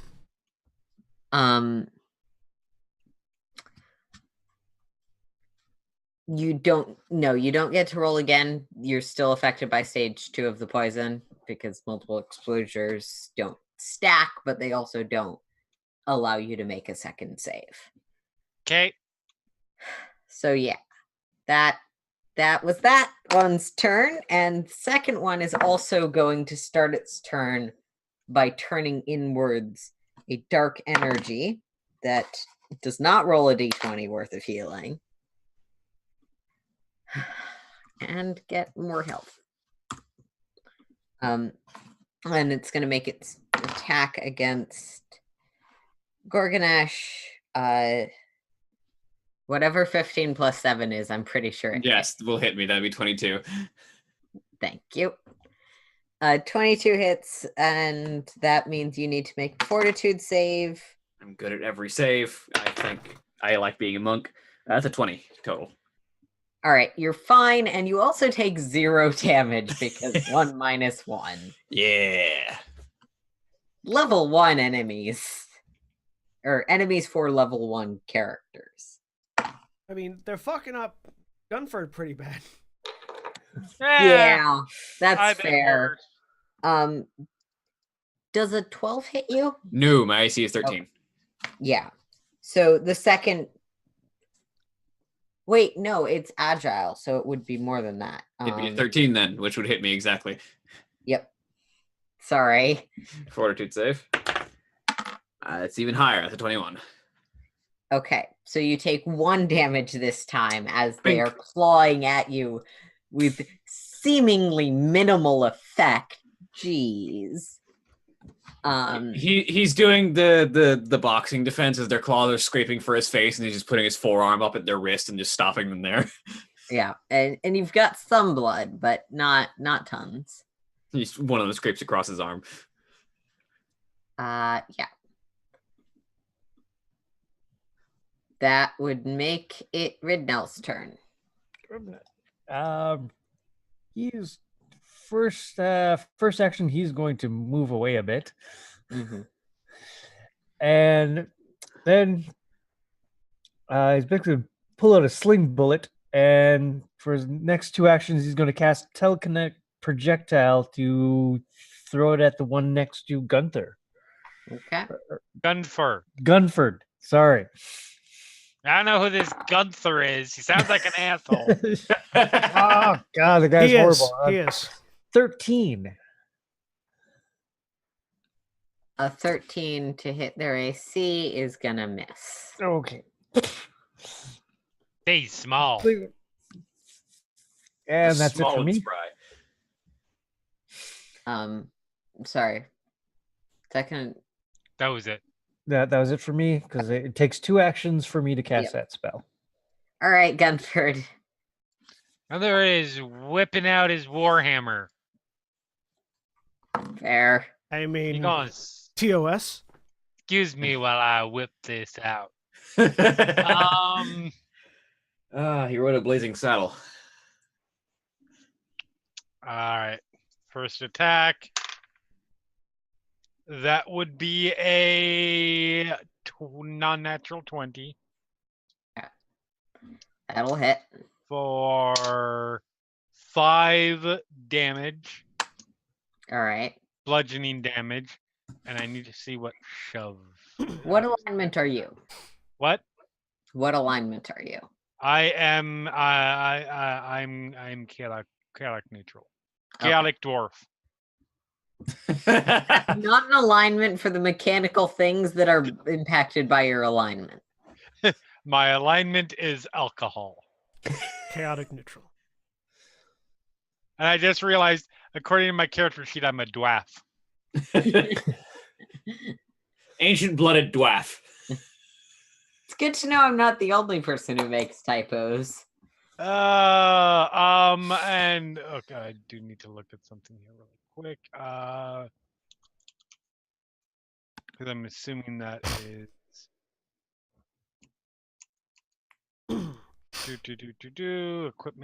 equipment, because I just wrote down a feature and then didn't write down what it does, because that would make sense. Oh yeah, that means I can shove with. Okay, yeah, whatever. Second attack, that -5.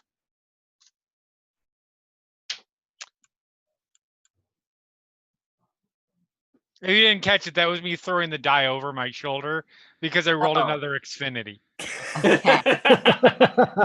No more Xfinity die. Oh no, I have a second Xfinity die. Oh, Where no. did you get an Xfinity die? I don't know. My birth mom got me this die tray for my birthday, and there's were these 2 dice. So I really like the idea that Xfinity produced these as like a PR thing. Like, oh, play D&D with our dice. And no one told them that the one was bad. And they're like, we're the #1 company you love, right? I realize that's not even remotely what likely happened, but I like the idea. Yeah. So yeah, I missed. Okay. That's 3 actions. And I guess technically that was no. That was 2. Okay. So, Sorry. What the hell? Let's attack with a -10. This can't go horribly at all. That would be a -5 total. No, sorry. They're actually pretty high AC characters. You'll give it a cold. Oh, did you say that the poison takes effect on my turn also? That's right. So I need you to make me a fortitude save.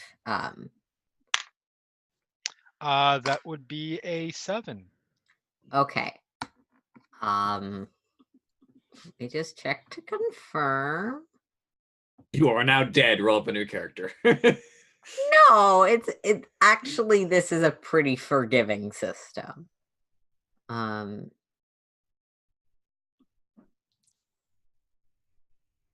I'm about to kick this demon's head off. Okay, so given that you failed your second save, you're now going to be at stage 3 going forwards. But for this round, you take 4 poison damage. 4 poison damage? Sweet. Yeah. Do you have resistance to poison as a dwarf? No, not inherently. I think that is a thing that some of the dwarves can take as an option. Some dwarves. # not all dwarves.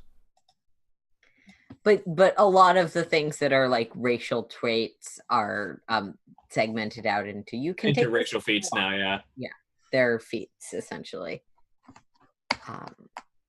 which I have very mixed feelings about, given my feelings about path exclusivity in general. But yeah, that's that was not great. But you heard it a lot, so that's good. And we're gonna go back to Gorgonash now. Railnor, would you like to go first this time around? Actually, no. All right. I'm gonna kick this thing's head off now. Because if you kill one of them, then I can do a much more damaging attack to the other one rather than my slightly weaker electric arc. Flurry of blows. First attack. That will be a 15 to hit. A 15 will just hit. Perfect. We found the AC, gentlemen. For 6 points of bludgeoning damage. It kind of laughs at you with the significantly less injury. It laughs at me and then takes a natural 20 to the face. Oh. Yeah, roll your crit. Maximum damage feels nice. That's 28 points of damage. So as you see this thing go, weakening. Well, it can't actually talk, but you know. I plant my foot in its grinning face. We'll actually say that. Weakening. You just kick it again, and this time its corpse flies across the room in a spatter of blood. It just corkscrews over Ribnell's head. Yep. It's dead and on the other side of the room now.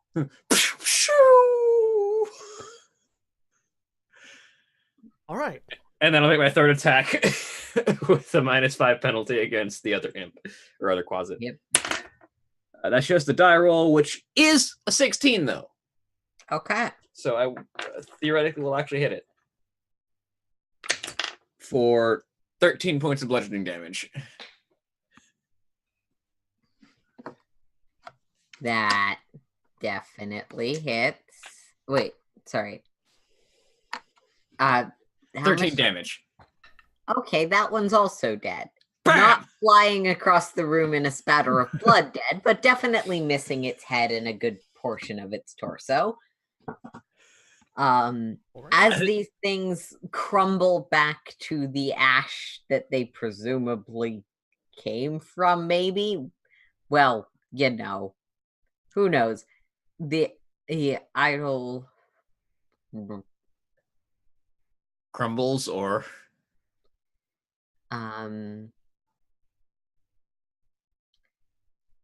By the way, don't mess with dragon style monks, they kick like Liu Kang.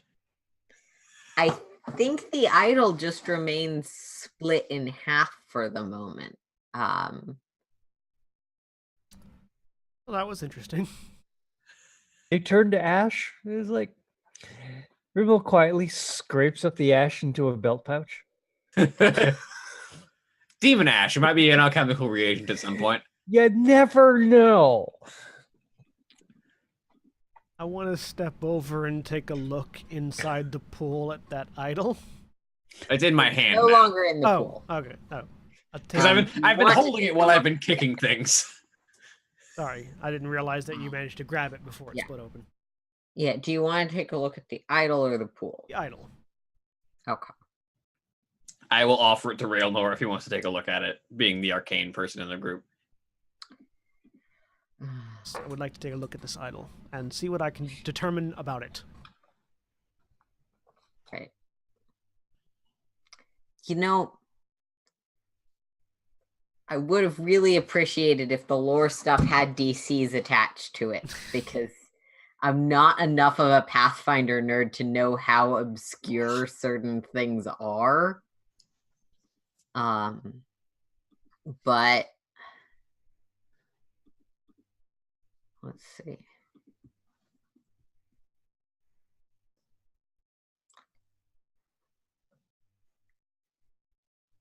I'm going to say this is a religion recall knowledge roll.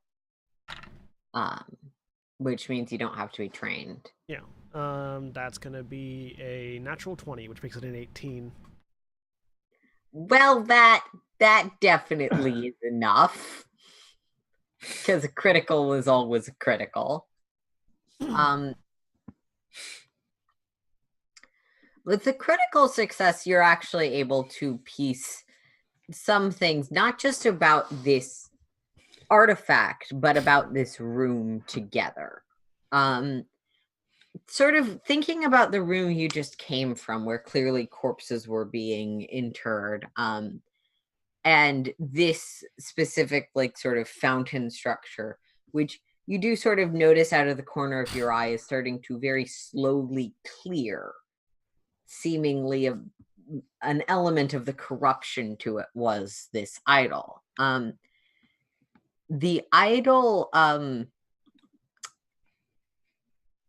is about the size of a human head. So it did tell me the size. About the size of a human head, and takes the form of Lamashtu. Lamashtu. Lamashtu, thank you. Lamashtu, the mother of monsters. The mothers of nightmares, monsters, and demons, perched on a throne of bones. It's split in half at this point, and you can probably assume that the demons inside of it were related to its function as an idol of Lamashtu. And, you know, with a natural 20, you're getting the inclination that the Ashina Desari, this pool, the areas, carry a lot of elements of the goddess Pharasma. Pharasma, I think. Okay. Yeah, Pharasma. Who is of goddess of birth, death, and fate. That this is sort of a place where the dead were at some point interred and purified, and, you know, that kind of stuff. And that Lamashtu has decided to infect. Well, Yes, the talisman of Lamashtu was presumably used to infect.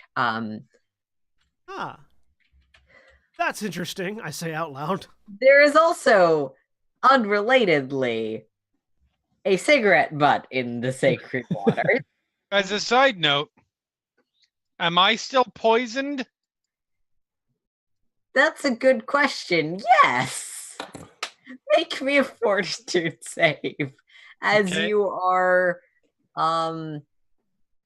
poisoned and slowed with this third stage. While that's happening, I am also going to use telekinetic projectile to launch the cigarette butt out of the pool. Okay. So You do notice your friend is deeply sick. All of you do. I mean, you say friend. I was about to say, You the say racist friend. in the party. We say was- racist dwarf mercenary. So I am trying to be optimistic in how I describe the party. I'm testing this out as a GM to see if describing the party in positive relationship and action terms will make the party more positive towards each other. So I got it's fortitude, right? Yeah. 14. Okay. 14 is also a failure. Ribno, could you go help As you take Dunford? 3 poison damage and are slowed, which is one of the many, many mechanical effects. Give me a second. I will offer you here, I have a potion of healing if you would want one. Yeah, so Gunford is like goes to lean up against the wall as Quasitsko flies like pussy demons, and then just sort of slides slowly sideways down to I think the you might need more than a healing potion. Do you have any idea of medicine, Ribno? No, not as such. We may want to retreat for now and seek some. Are any of you proficient in trained in medicine? Nope. Great. Yes, I am. Okay, you would know that one of the trained uses of your ability medicine is to treat poison. Yeah, so you can make a medicine Okay, check to so yeah, well, first, if you have healer's tools, which I do not have healer's tools. Okay. I Well, could not you afford need them. healer's tools to treat poison. You also kind of need, otherwise it's Well- gonna require saves or Well, we've this got is sort of general knowledge. It'll wear off eventually on its own. We found 5 gold, so we can retreat. You'll get you a healer's kit, get him healed, and then come back. Yes, perhaps we should take an eve of rest now that we have at least achieved a minor objective in cleansing these pools. Yeah, can I take that, by the way? I say indicating the idol. Sure. At this point, make me another fortitude save. And if you could go help pick up the dwarf. Oh, for fuck's sake! I got a 12 total. Sorry. I will. It's give fine. you I'm a- already making my next character. I will give take him a potion of a healing potion. How much? How much did I take? 1 poison damage. Okay. And I believe you're being actively handed a healing potion. You know that this poison will probably not go on much longer, but that you are slowly dying of it. Yeah, I'm going to down the healing potion. So 1d6. If you could pick up the dwarf and Got 3 leave. back. Okay. So just make me 2 more fortitude saves because you guys can't make it out in less than 2 rounds. Alright, what? Did you critically fail? I rolled a natural 4 and a natural 5. That's a 9 and a 10. 2 more failures. Okay. So Do we loot the dwarf's 4 body? more total points of poison damage before the poison makes its way through your system, having exhausted its maximum number of rounds. Dwarf's Are not you dead. unconscious? I have 2 hit points. Okay. Dwarf's not He's dead. alive. Can you still walk, Gunford? I'm fine. Leave me alone. As Lean on- he slumps Bitey against sort the of wall. looks at Just lean against Bitey. Yeah, Bitey, come on, Bitey, let's Yeah. go. Let's go back to the surface, shall we? I think that'd be good. Try It's not. fine. Bitey is used to carrying me.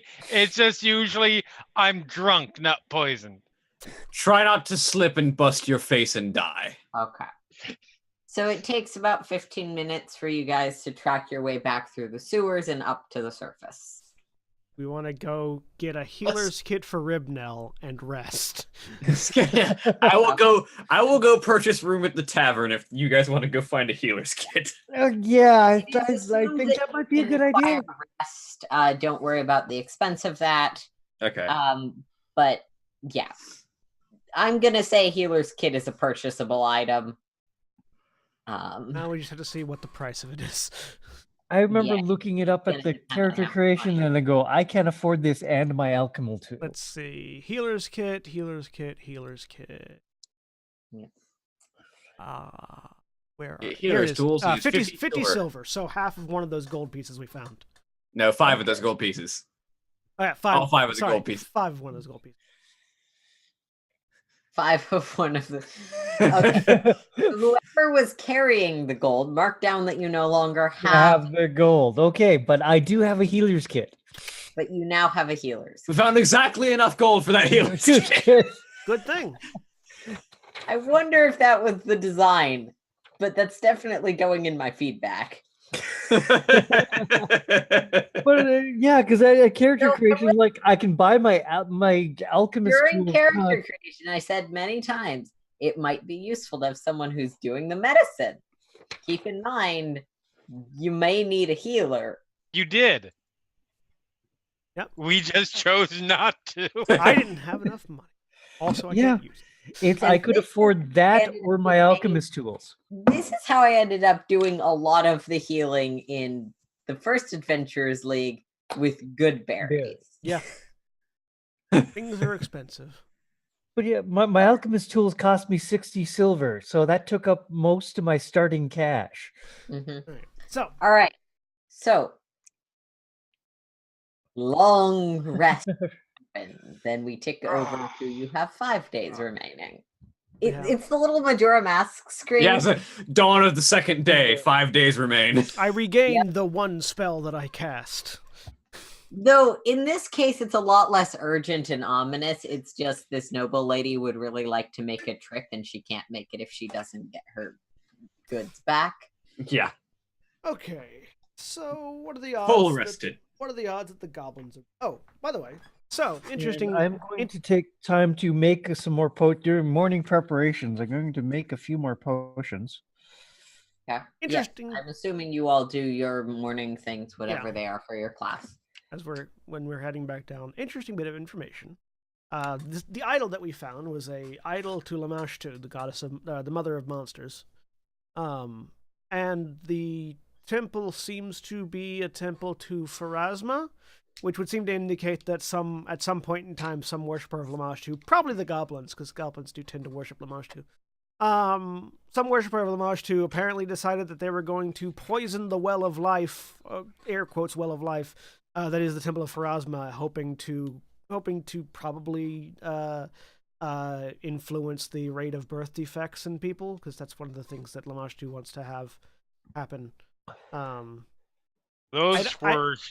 don't know that necessarily has any bearing whatsoever on what's going on, unless the hobgoblin is some sort of fanatic of Lamashtu, but it's interesting at the very least. Those sure were a fuckload of words you just said. Yeah, Lamashtu likes it whenever anybody that's born with a physical birth defect is considered to be blessed by Lamashtu. So people that have 6 toes or an extra leg or things like that, or green skin.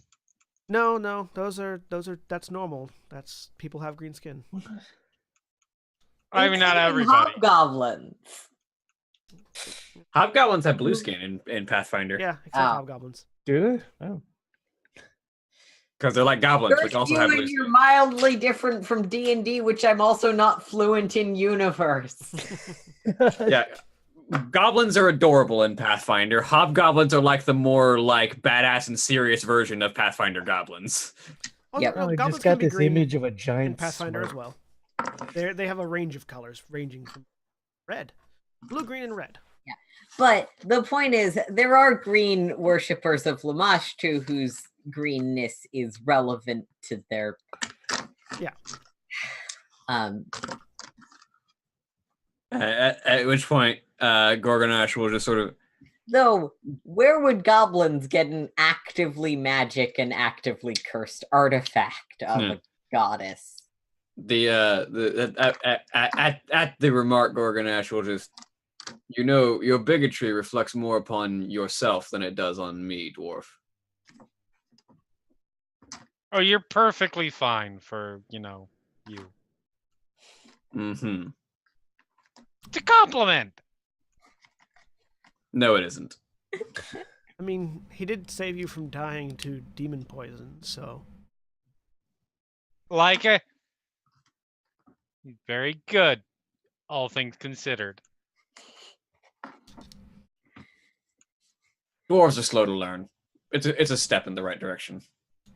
Eventually, you guys all arrive back in the room you were in, tracking back through the earlier areas. Overnight, no goblins have obviously tried to possible, move in. and if there's anything you wanted to check out in those spaces, let me know. But I just wanted to make sure the spores are gone and no new mushrooms have shown up. Probably gone by the time you were leaving. Okay.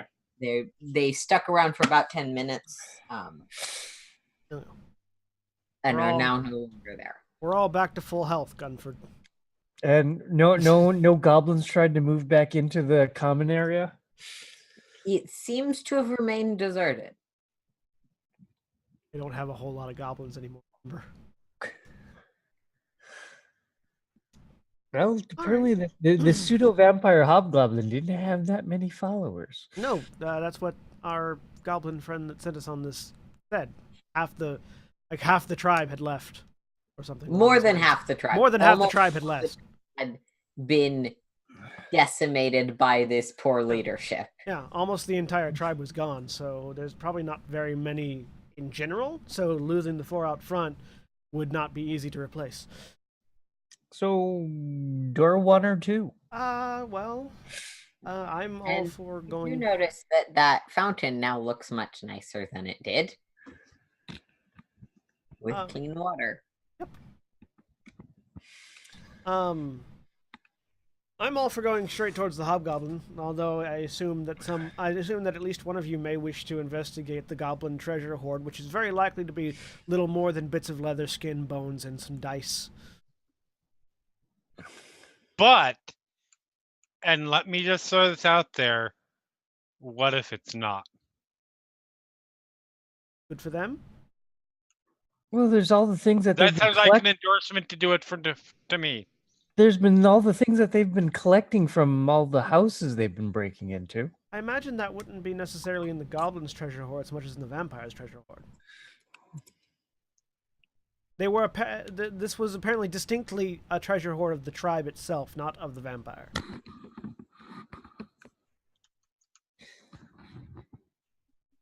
Okay. But You can still go investigate if you want, though there is a trap in there. You should keep your eyes out, or we have a tendency to walk right into those. Apparently, Worked well so far. well, if you want, it's that door. I say, pointing to the door on the eastern wall. Doop-de-doop-de-doo. I check the door for a trap. Perception. 8. I'm I'll following. stand back here and watch him check for traps. I'm going to be following at the end. I need to go grab a drink because my throat is getting dry. Okay. Go back.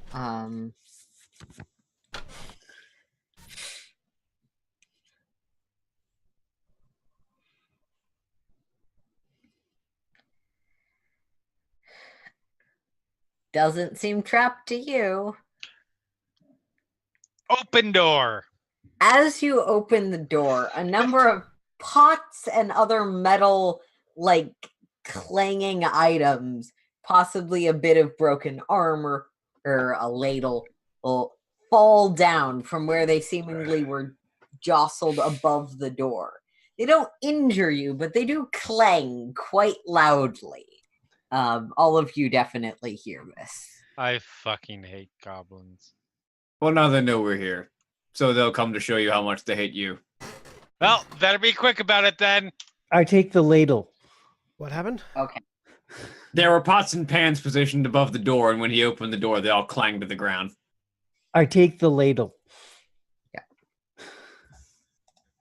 You enjoy that ladle. Yep. You've got a ladle. I'm sure that'll be useful for your alchemy. Obviously.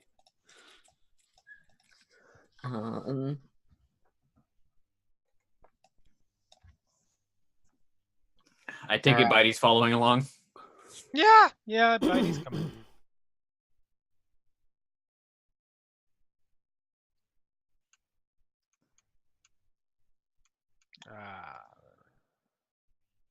Bitey holds up the Bitey keeps an eye on the rear guard. As usual. right.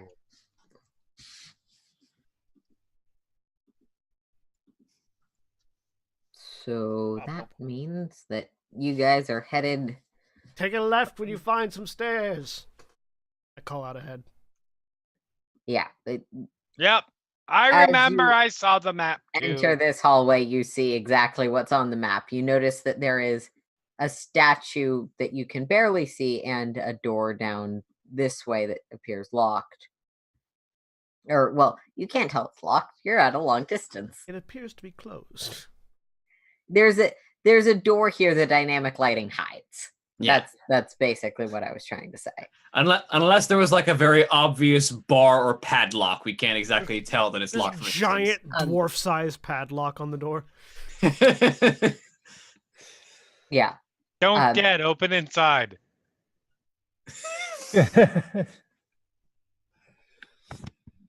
So as you climb those stairs, And Jeremy. listen, has there been any commotion from the pots and pans that fell? Just kind of listening and hearing. make me a perception roll. Yes, I would also like to look out for goblins that are on their way to kill us after those pots fell. 14. 10. I am writing in my journal and thus not paying it. Okay. All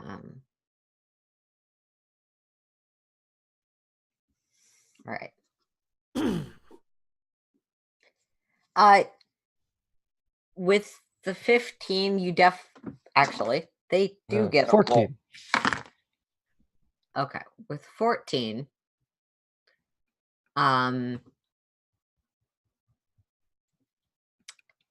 you don't hear anything.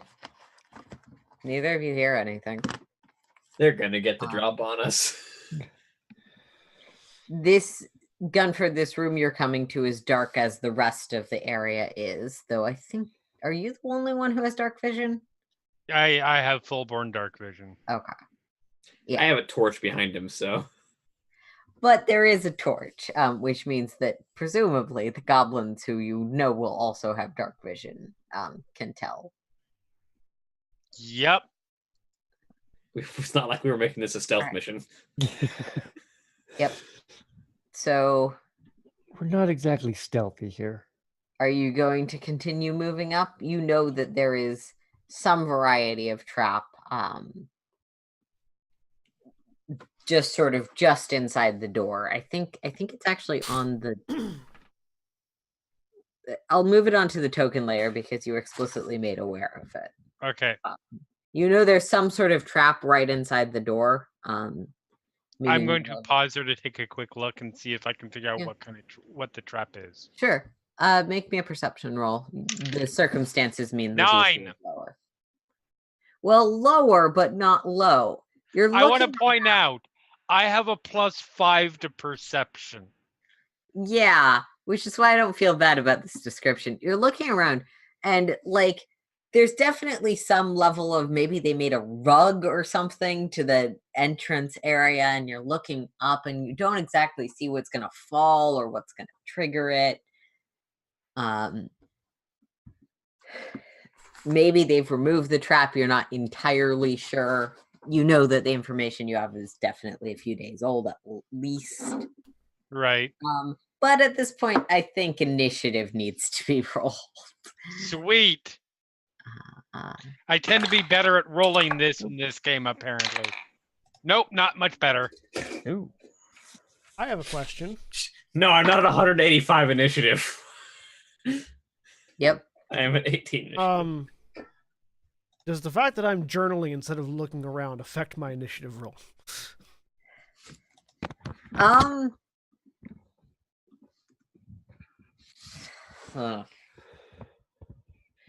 It would if the task that was leading into initiative involved your journal.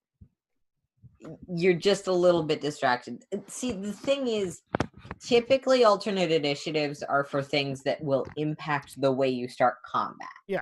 Like, I think he was asking if he was taking a penalty to his initiative because he wasn't Or paying something attention. like that, yeah. there's nothing mechanically built into the system, but if you want to take a -2 and effectively be flat-footed, go for it. Sure. That makes my natural 20 just a 20 instead of a 22. Okay. You're writing in the journal about how you're about to begin combat. And I can hear the time. I can hear the footfalls of the goblins now. Click, click. I heard the ominous music cues that Somebody's playing a cello. See, anytime someone mentions a string instrument as part of like introductory music for enemies, I just keep hearing The Rising Sun. Which is it's a good intro. Shinsuke Nakamura's theme. Although I'm not sure if I like the Rising Sun or his the whatever the heel. Shadows of the Sun. I think Shadows of the Sun better. I prefer the one without lyrics just because the strings stand out a lot more without the lyrics. At the same time, though, that's why the lyrics are there. Yeah, to tell so that you people can't. about that. Yeah, that was his whole reason. All right.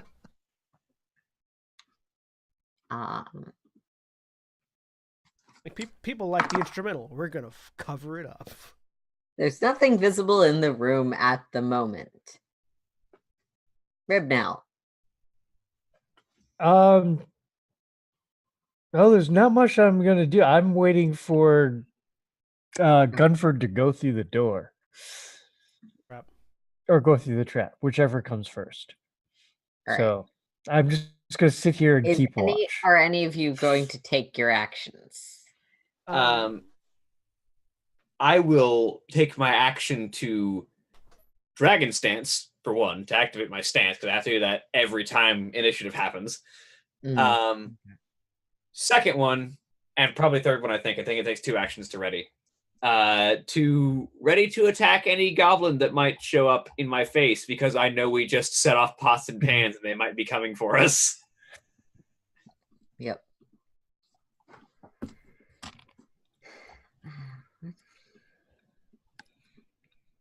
I am also going to be readying an action for a telekinetic projectile.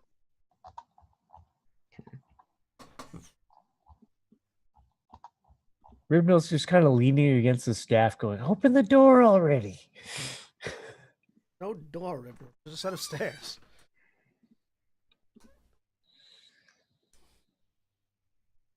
And I ready my telekinetic projectile by waving my hand past my knife belt, and as I do, one of the knives pulls itself out of the belt, and as I hold my finger up, it just spins around like a buzzsaw above my finger. Because fun thing about telekinetic projectile, it changes based on what you use as the projectile. All It's right. damage type change. So removing the dead Quasits from the map. Gunford. Yep. All right. Herbert knows basically where the trap is, so he's gonna try to be slick, and he's gonna back up, Okay. get a running start. He's going to try to leap over the trap. All right. Give me a moment to figure out how that interacts with the trap. So I would have to be able to jump 20 feet. Good luck as a dwarf, particularly. Good luck with anyone. Let's look at the jumping rules. I suppose I could try to jump it that way, actually. But I couldn't get a running jump this way. If I go...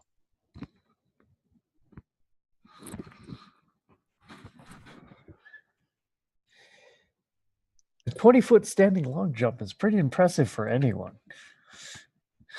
I mean, if I try for the 20, it would be a running long jump, but still very impressive.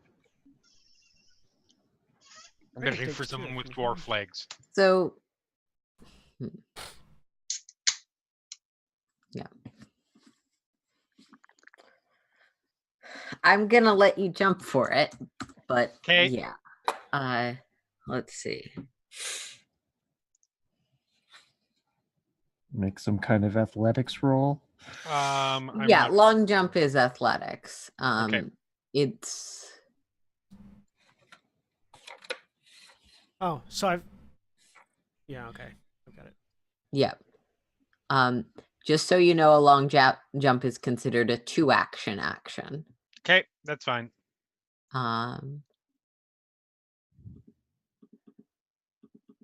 right. So yeah, it's... The DC is equal to 5 plus the total distance you're attempting to move during your leap. Okay, we're doing a standing long jump this way then, because I am fairly sure I cannot make a 25. So that would be 15. My non-Xfinity die.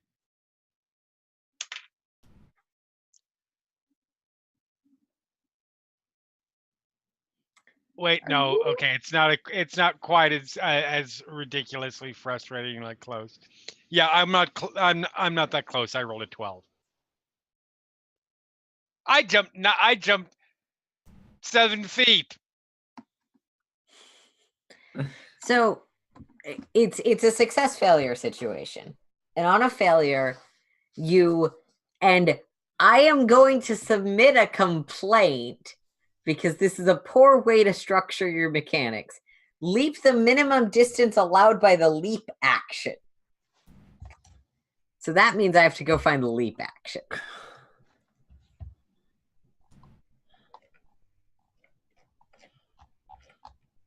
Or maximum distance. It's not a critical failure.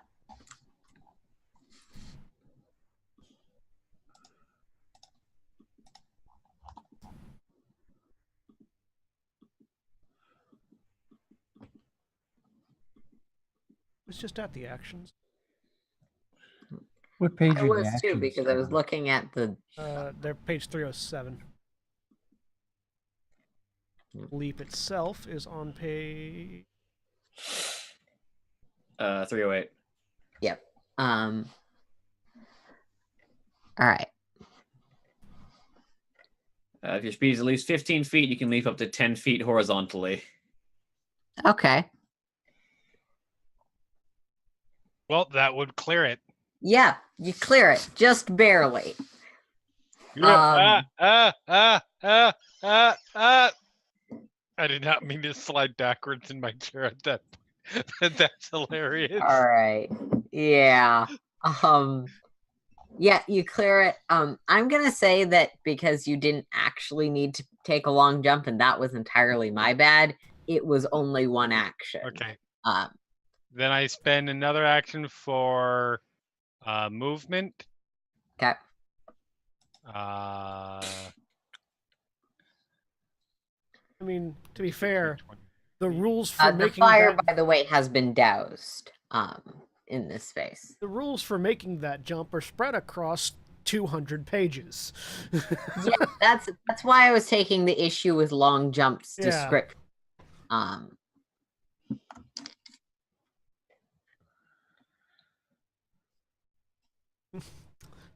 Another bit of feedback. Formatting. Put Um, all your related stuff next to And each then other. I'm gonna start looking for things. Also, if you reference the leap action, please put a page number for the leap action. Yeah. I know it's a pain. There's some places where it says, please refer to page, and there's no page listed after. Yeah. I was looking at And one of I the get it, alchemical you skills. made it. That's what it. There's no page Those left. things need to- yeah. Okay. Make me a perception as Okay. as you are looking for things. 9. I mean, I'll make the roll.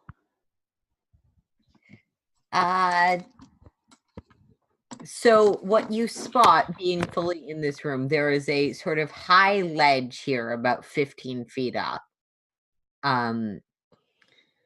There's a fire that seems to have been put out very shortly ago. You definitely can still feel some heat from it.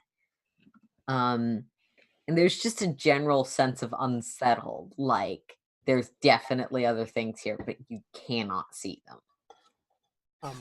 As a really quick note, upon reading the ready action text, I can't ready telekinetic projectile because that's 2 actions. You can only ready 1 action, so I'm readying my shield spell instead. That is fair. But that's that turn, and at this point, there's someone actually in their house, so they're not going to add another turn. They're gonna become visible. Couldn't you spend your third action to complete the first action of your spell, and then use the other 2 to ready the final action? When casting a spell, you have to cast all the actions it requires at the same time. That's weird because you basically can't ready any spells then, because most of them take 2 actions. Yeah, unless they require 1 action, like magic missile or. I actually like that it restrains what kind of spells you can cast with a ready to action, so it's not just like already things that you're then going to just waste because the trigger doesn't happen. Yeah. Yep. I don't mind it. But yeah, so Gunford, Uh-huh. there are some goblins whose first attack against you treats it as flat-footed because they were very successfully stealthed. They all want to make friends. So they're That going sounds like the jump ironic. on you with bloodthirst and stabbing. It's just 3 of them. I mean, they have the group of you have a lot in common. They're racists, you're racist. They're bloodthirsty, you're bloodthirsty. You're all in the same room and have similar goals right now. I like the idea of like Gorgonash walking up, looking at it, is like, sorry guys, the trap's too wide. I can't jump it. We gotta go. This seems like a problem that'll solve itself. As several goblin warriors are ready to be warriors at you with their dog slicers. That's the best weapon. They're going to warrior at you. Warrior First attack is a 19. That's a hit. Okay. I need my D6, not my D4.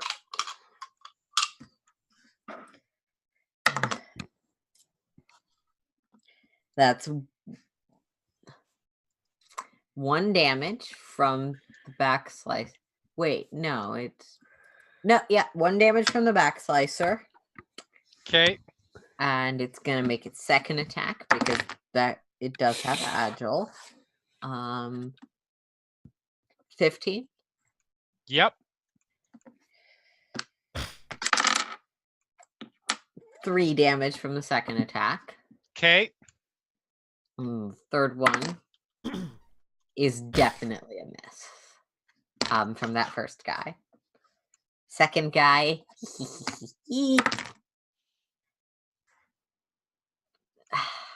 No, wait, you come back as a goblin warrior. Just one of these guys is like, I want to kill more dwarves. If I come with you guys, can I kill more dwarves?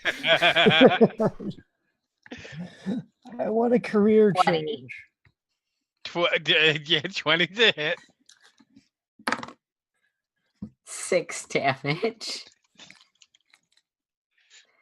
Let me know if any of these are criticals. I don't think they will be, but Critical is 10 higher than your AC. yeah. Okay. My AC is 14. Touch AC is 13. Although you're flat-footed, so your AC is lower than. You're right. It'll be 22.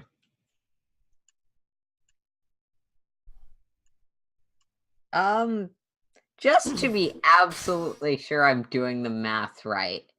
Agile means that your second attack is at a negative 4. Okay. So a 19 isn't quite. No, but it is still a hit. Yeah. So that's 3 more damage. This guy does get a third attack because he was also right next. Look, you walked there. I had already positioned the enemies in this Am room. I recriminating at all at the situation? No, I just feel incredibly bad. Fuck it. Jenya's gonna be misses. amazing. Third Sorry, attack what was that? definitely misses. That means that the guy who wasn't right next to you is gonna move so that he is. Uh-huh.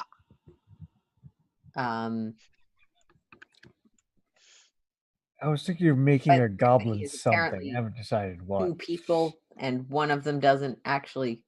Oh, I was on the GM layer. Good. Okay. He's gonna shift as his action, and then That sounds exciting. what's 17 plus 6? 23. 23. That's a crit. Is that a crit because you're no longer flat-footed? You're only flat-footed. No, against then. It would be a 24 would be yeah. it would take a 24. Okay. So it hits Okay. for 6 damage, 6 damage, sweet. but not 12. Not 12. That's good. Yeah, that is good. And that's a grog, which means that's a natural 20. Sweet. This dwarf is so dead. Dwarf, racist dwarf murdered by goblins. News at 11. 10 damage. Okay, I am now at -6. I was thinking, these fights are really short and easy. I assume they get harder later in the module, but damn. Never mind. I mean, Yeah. when your idiot member of the party goes in alone. Yeah, I gave everyone the opportunity. Yes, you did. It didn't happen. Maybe Okay. if our dwarf had endeared himself a bit more to the party. Maybe if he'd survived more than one round, because honestly, Gorgonash would have gone in to help whether or not, as long as he'd gotten the chance to. Okay, you're at -6. How far do you have to go down to die? I'm looking. Remember, the dying rules have changed in the errata, so They have. you have to open the irritatingly named errata. Which one is it the 1.6? 2018 1105 will have the information in it. Do I have 2018 1105? I do. Let's see here. I don't think the dying rules are changed to 1.6, so 1.5 should still also have them. Yes. They were one of the first things to change, so you have to scroll down real far. Oh, perfect. So they don't have negative hit points. Right. You go to 0 hit points, and you gain the dying 1 condition. If the effect that knocked you out was a critical success from the attacker, or the result of your critical failure, you gain the dying 2 condition instead. So I gained the dying 2 I was condition. gonna say, I'm pretty sure the death was on the crit. If your dying value reaches 4 or greater, you die. Okay. You lose the dying condition upon returning to 1 or more hit points. When you lose the dying condition and have hit points, you regain consciousness. Oh, that's right. And it's the recovery roll, which is a flat check. And every time you take damage while dying, you increase your dying value by 1. Correct. So if they continue to stab you, they just need to stab you 2 more times. And the guy does have 1 more attack. No, because he moved and then made 2 attacks. Okay. He is done. I mean- Unfortunately, I can relate. Fortunately, there's like 3 other goblins in there. I only see 3. there are 3 who have all made their attacks. And then there is the Goblin Commando, who's not a Goblin Warrior and thus moves on his own initiative. Oh, And needs to actually move to the token layer. hi, Goblin Commando. You can... I fucking swear. John, can they see this on the... Yeah, no, they can see it. They can see it. I swear, none of these creatures were arranged You... after. If we have any hero points, which I don't know if we do or not, you can spend 1 hero point at the start of your turn or when your dying value would increase in order to return to 1 hit point no matter how close to death you are. You lose the dying and wounded conditions and become conscious if you... All right, let's check out I just hero don't... points. Hero points says see page 300. That is just like the most fortuitous placing of where you're walking to. I literally right walked into the middle right of those. into the middle. Okay, your character starts each game session with 1 hero point. I totally forgot about this All right, page. so we all Not have 1 much. hero point, so you do have 1. When he stabs you, you can spend that to go to 1 hit point and lose all your dying conditions. Also, I want to point something out that might be useful to you guys. The GM can award hero points when the PCs perform a heroic deed or task. So here's the thing. Yeah. I feel like I'm not saying like if the group comes in to rescue, that's fine. But if they don't, this is the most narrative appropriate time for Gunford to die. So I don't think I agree. want to use hero points. It is always your choice. There is nothing saying you have to automatically spend them, though reading how they work might be interesting because I totally forgot about this page. So Look, when you shove an important mechanic on page 300 and barely reference it anywhere else, Yeah.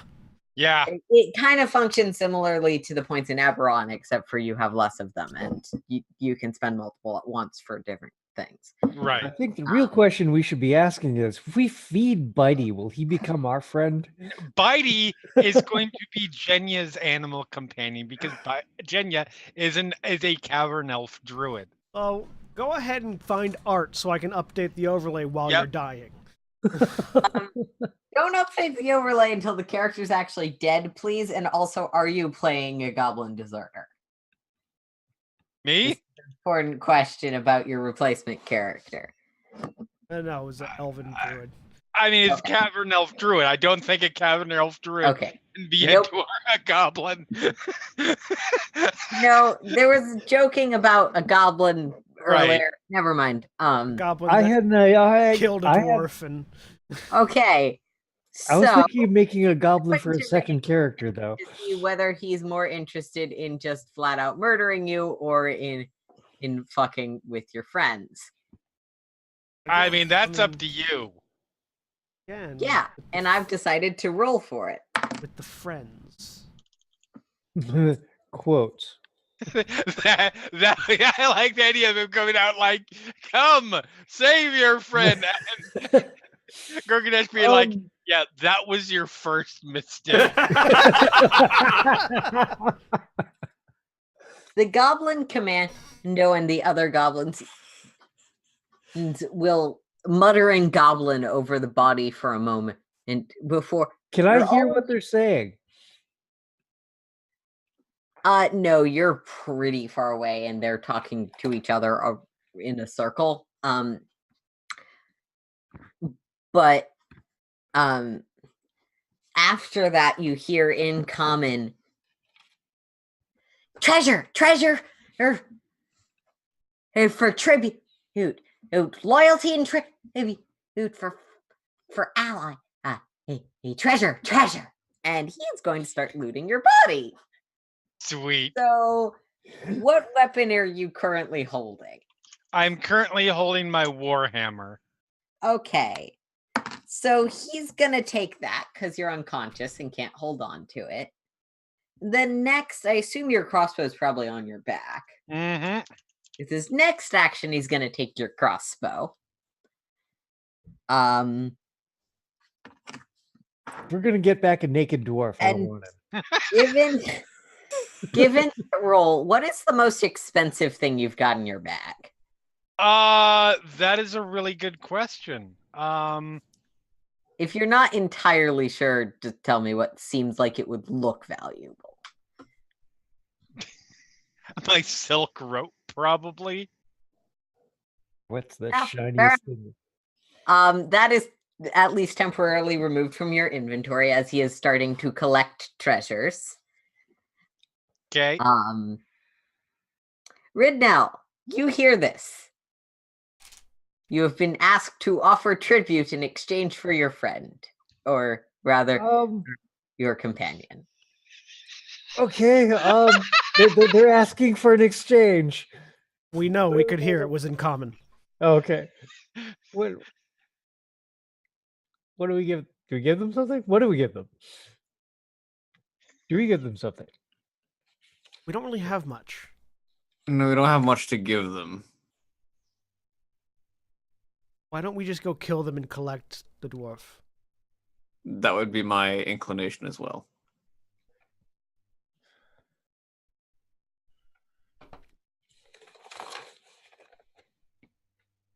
Remember, there's a trap right at the bottom of the stairs when you go down there. I've got a signal whistle. Oh no, you're right, bottom. I know my tops from my. And some whiskey. And I've got a wine flask full of like whiskey or something. Yes. Whatever the scotch.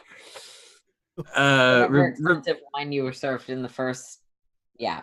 Ribnell, if you could figure Ribnell, out, if you could take your 6-second turn. yeah, if you could figure out the trap at the bottom of the stairs for me, so I can just navigate past it. Okay, yeah, I will take a look to see if I can figure out what that trap is.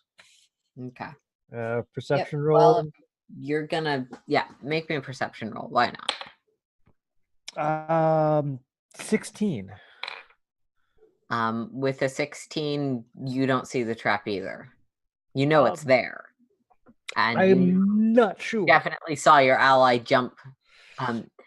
The one thing you would definitely just know is you definitely saw your ally jump this way and avoid it.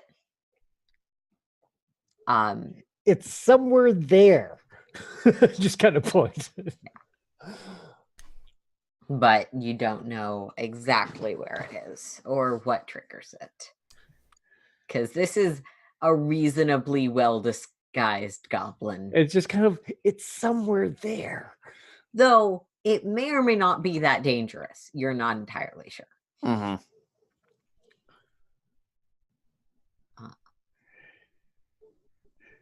And the different action is like, hold up a wineskin and go, whiskey?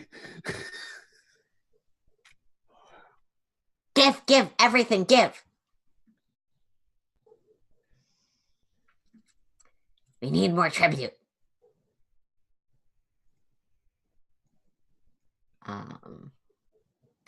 But seriously, what are the actions you are physically taking? This is a 6-second-ish round. Mostly he's looking for the trap, and then if I have time, just Yeah. hold up the wineskin and just go, Yeah, whiskey? he moved, and that's he it. moved down, Alright. looked for the trap, offered whiskey. Okay. I didn't see the move, but okay. Yeah, move down here to look at the trap and just... All right. That makes it the other hiding goblin's turn because he's a mage. Sweet. And he's going to also make a roll. With a natural 20. Damn it, Vex.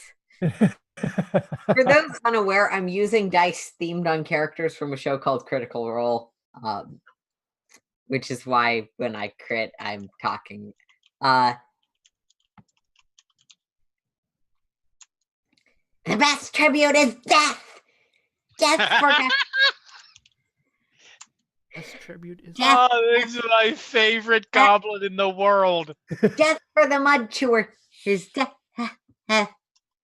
tribute. The tribute of death.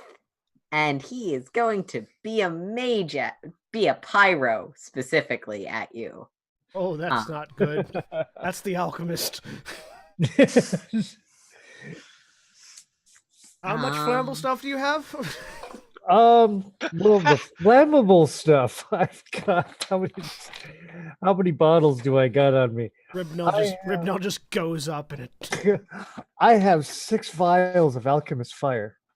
And Ribnell just goes up in a pyroclasm. These are the ashes of Ribnell. Is there like a saving throw for my stuff?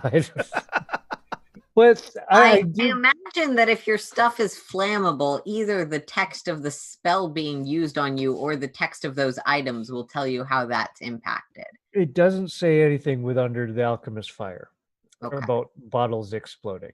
Unless it says something under bombs. Let me read that. Let's see.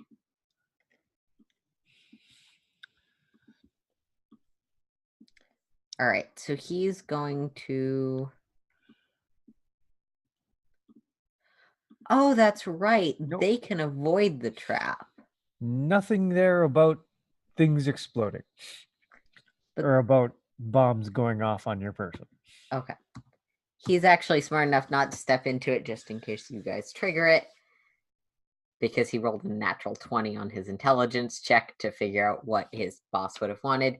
And his fingers light up with flame as you're going to need to make me a reflex save. Oh boy. Fire. No, he is actively a self-sacrificing zealot. Sorry. He's going to move right there so he can get the two of you. Or, sorry, there. Ooh, hey, where he that's can pretty get good. the two of you. And both of you are going to need to make me a reflex save. That was really good. I rolled a natural 18. So Okay. that gives me a I roll a natural 17. That puts 24. me at 20. All right, both of you succeed. Neither of you critically succeed. So you take half damage from... Jeez. So you take half of 11 fire damage because I rolled really well. Okay. Oh, So that'll be 5. As this creature burned... Railnor, you do spot down the hall this gout of fire. Aha. That you don't think your allies caused. You suspect that was the screaming one who is arguing for tribute. Yep. The tribute of death. That would seem likely. But that's gonna make it Railner's turn. I'm gonna shift over here where I think I can get a line of sight on him based on where the stairs are. Yeah, I'll say that works. I have a counter offer, and I again pull my hand past my belt as a knife comes out of it, floats up above my hand, goes spinning, and I'm going to telekinetic projectile at him, which is an attack roll, which I got a natural 20 on. That's a crit, obviously. Yup. And that's a 10 on the dice, so that's 20 damage. Okay. 20 piercing damage as the dagger. The goblin Pyro is dead. Counter offer. Out of curiosity, does his corpse hitting the ground trigger the trap? I'm gonna say no because he knows how to avoid standing on it according to the text of the room. So he died where he fell. You kind of cut his head off. He died as he lived. Screaming. Burning. Screaming and bleeding from the forehead. Stabbed. Was stabbed viciously from a distance. I mean, the wound Gorgonash. probably. Your go. So my chief concern is that rug is concealing a pitfall because that would slow me down way too much to actually be of help. Was he standing on the rug? Yeah. Okay, so that probably is not the case then. Jump on his corpse. In which case, assuming that it's not enough of a pitfall to actually slow me, I'm just gonna barrel through it because I need to get in the middle of that fight. Make me a reflex save as you cross over. All right. And that fire is out, so you can stand there. Yeah. So that will be reflex save is +3, 21. Okay. That is a success, but not a critical success. So as you run onto this rug, you feel a rope, a sort of thin rope snap under it, and rocks fall from the ceiling onto you. Okay. Not meant as a condemnation of your action. Rocks fall, everyone dies. Oh no, rocks fall, Gunford dies. It is called a falling rock trap. Oh wait, that's the wrong dice. I mean, you're not wrong. Rocks fall, Gunford dies. I'm gonna go use a different D6 because that was 12 reduced to 6 Ow. damage on 2d6. We're gonna take out some different dice because I don't actually want you guys dead, All right. but I do. 2 actions to run up into the middle of the fight. 3rd action to flurry of blows the commando. Okay, go for it. 21 to hit for the first time. That'll hit. Jeremy, the commando's holding your crossbow already on the token. 12 bludgeoning damage to the commando. He has his own. Terrible person. 12 damage on the first one, you said? Yes. Okay. Is he still Still standing? Okay. Yeah. And then second attack. Jungle. 19 to hit. 19 will hit. 11 damage to the commando. The commando is no longer in command of his livingness. So as Gorgonash basically flying. That was Aaron. That was so awkward. It came back around to being perfect.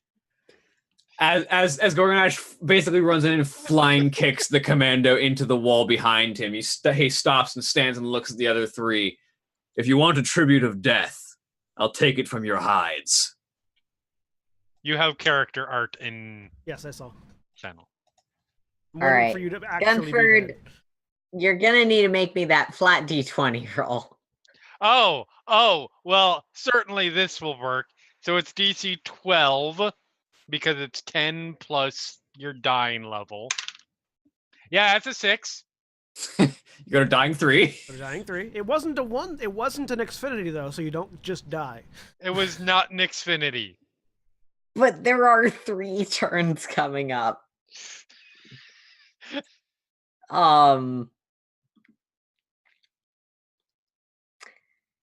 I want someone in Roll20 chat who is not me to roll me a D100. On it. I feel like Jeremy should do that. Okay. 54.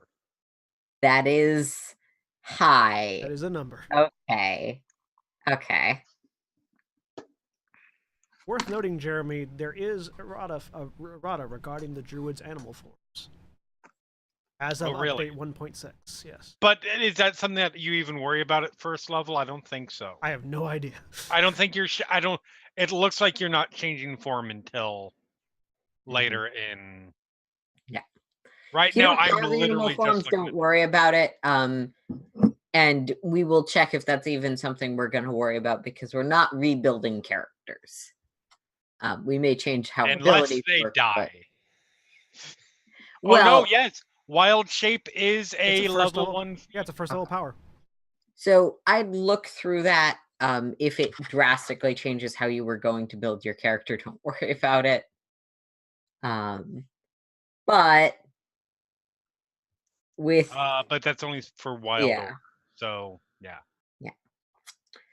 with a 54, which is high, but very close to 50. First, one of them's gonna go at Gorgonash with his he has the dog smasher or something. Dog slicer. He has a dog slicer.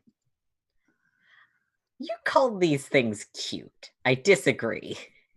Pathfinder goblins are adorable. Adorable is not cute. There's a difference. They have big wide heads and lots of teeth. All right. That's a miss on the first one, but second attack with agile, With -4. definitely a miss. Yeah, none of these are above a 10 because apparently when I'm not hitting Jeremy, I can't roll. Seems correct. The second one is going to make all 3 attacks at you as well. I assume a 22 hits. Yeah. Is that a crit? No. All right. So he's just going to use his dog slicer and you take 5 slashing damage. Okay.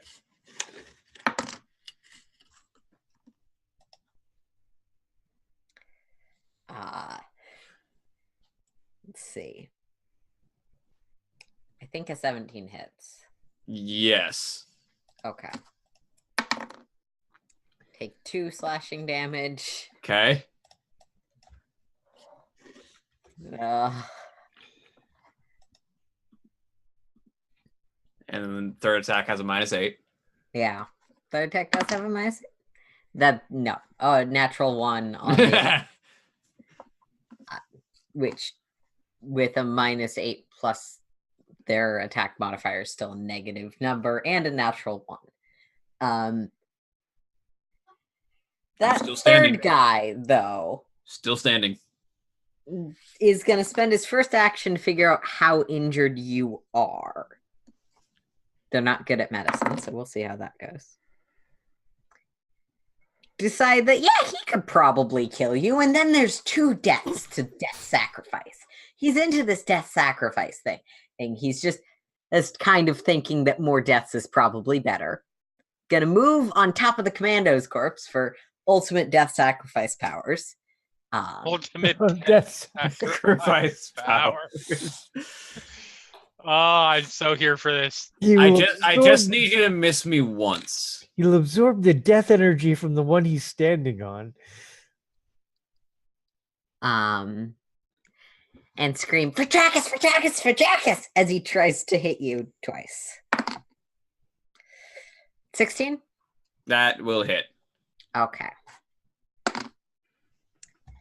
2 damage. That would reduce me to 0, but I have the half orc. I have the half orc racial feat that says I just go to 1. Okay. He stabs in and thinks he got a good hit. For Dracus again. And digs into my chest. And I just stand there. Yeah, 17 hits. Yep. I will spend my hero point to stay at 1. Okay. Yeah. So the damage roll doesn't really matter. You may want to wait if there are more attacks that are going to. That is the last person. Okay. Yeah, that's the last one. The commando is dead, so he Cool. cannot use his horse chopper, which I'm sad about. Horse. But he is now dead with a collection of things he didn't own before. It's true. So that's a win. He who dies with the most toys wins. Exactly. Ridnell. Okay, how many of these things are still up? 3. 3? And they're not And in a good also position to has acid to definitely been flash. activated and does not seem to reset. No. You should totally throw a big thing of acid in there. Go Like, for don't your have- largest AoE. I Throw don't it, have acid, but then throw it at Yeah. Gunford's corpse. That way it'll kill Gunford, knock out Gorgonash, and do mild amounts of damage to the 3 goblins. What are your actions? You don't really have the time to think about. my action is and you use telekinetic projectile to throw a sling bullet at this guy here. Okay. The first one. And that is an 11. I assume that targets their normal AC. Yes. Okay. Since Yeah. it's any of my bombs is going to hit the other 2, so I didn't want to throw one of them. Fair enough. And my third action is I am going to back up. Okay. You leaving them to die. I'm not jumping into the middle of that. Sorry, guys. And really, I'm giving Relnor a clear line of sight. That's what I'm doing. I don't have any healing potions to give Gunford, so if you're not going to be in there and he fails his next death save, I have nothing to do. He's just dead. Well, there's. Yeah. You are the one person who has healing capabilities. Yes, And you also were the one who looted a healing potion. Nope, I fully realize that. I also realize that I'm not jumping into a room full of goblins. That is fair. Relnor. You should probably bring them back this way. Stride 5, 10. There's some 20. rocks on the ground. Yeah. How injured do the goblins look, if at all? Those 2 haven't been hit. This one, I believe, has been hit once. Okay. I reach out a hand. I would apologize for this, but and the dagger that is buried underneath the dagger that's in the ground in the corpse of the mage flies up and flies at the one that's just south of Gorgonash. Okay. It's not a 20, it's a 19, but 19 plus 3, that's a 22. Does a 22... I'm assuming a 22 hit, does it crit? Hits, but does not crit. Okay. Just a d10 then. 9 points of piercing damage. As the dagger... All right, he seems very dead.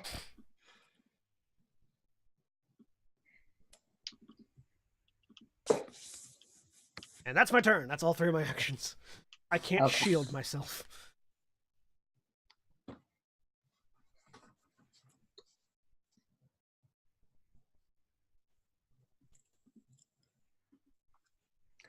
All right. Gorgonash's turn. That would make it Gorgonash's turn. I've reduced them to 2. Yeah, so Gorgonash kind of looks at the one that stabbed him twice.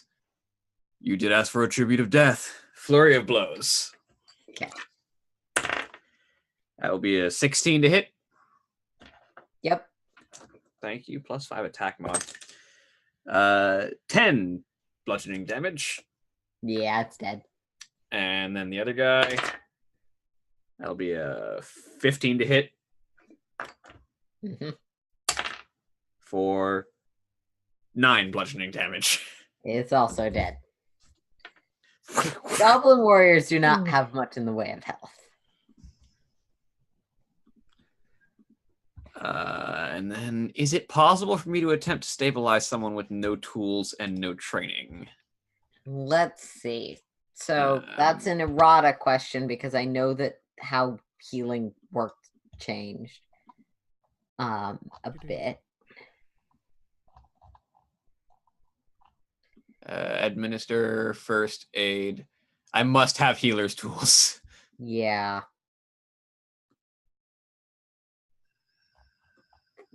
There's someone in your party who has them. Yes. Unfortunately, he's not here. So with my remaining 2 actions, I will simply shout, "I need a healer in here." The Coming. goblins are dead. Coming. Let's see if Gunford And survives. I will actually, with as much of my actions as I can use, I would like to drag Gunford towards Ridnell. Yeah, I'm gonna say you basically get 2 actions though. When you're carrying someone, you move at half speed. So 5. one of your actions worth of moving. Yeah, so that'll be just 5. Yeah, so that'll be, I have 25 feet of movement, so I can basically get him to here. Okay. I can drag him into the empty square. We're gonna remain in turn order because it's dramatic. And Gunford. All right. Did you die? Did you died? I Xfinity! Do you want to spend a hero point to not die after Gorgonash tried to Nope. save you? Nope. Gorgonash was dumb. The racist dwarf dies. Episode 2. So just to spite the half orc. Fortunately, it's the end of episode 2, so I don't have to change I don't have to update the overlay yet. so with I tried. the last gasp of choking, blood spurting, heartbeat ending, and the healer far Oh my away. god. That is where we're gonna end for tonight. Fuck you, Xfinity, for bringing this production. Say goodbye, Say everybody. goodbye, everyone. Bye. Goodbye.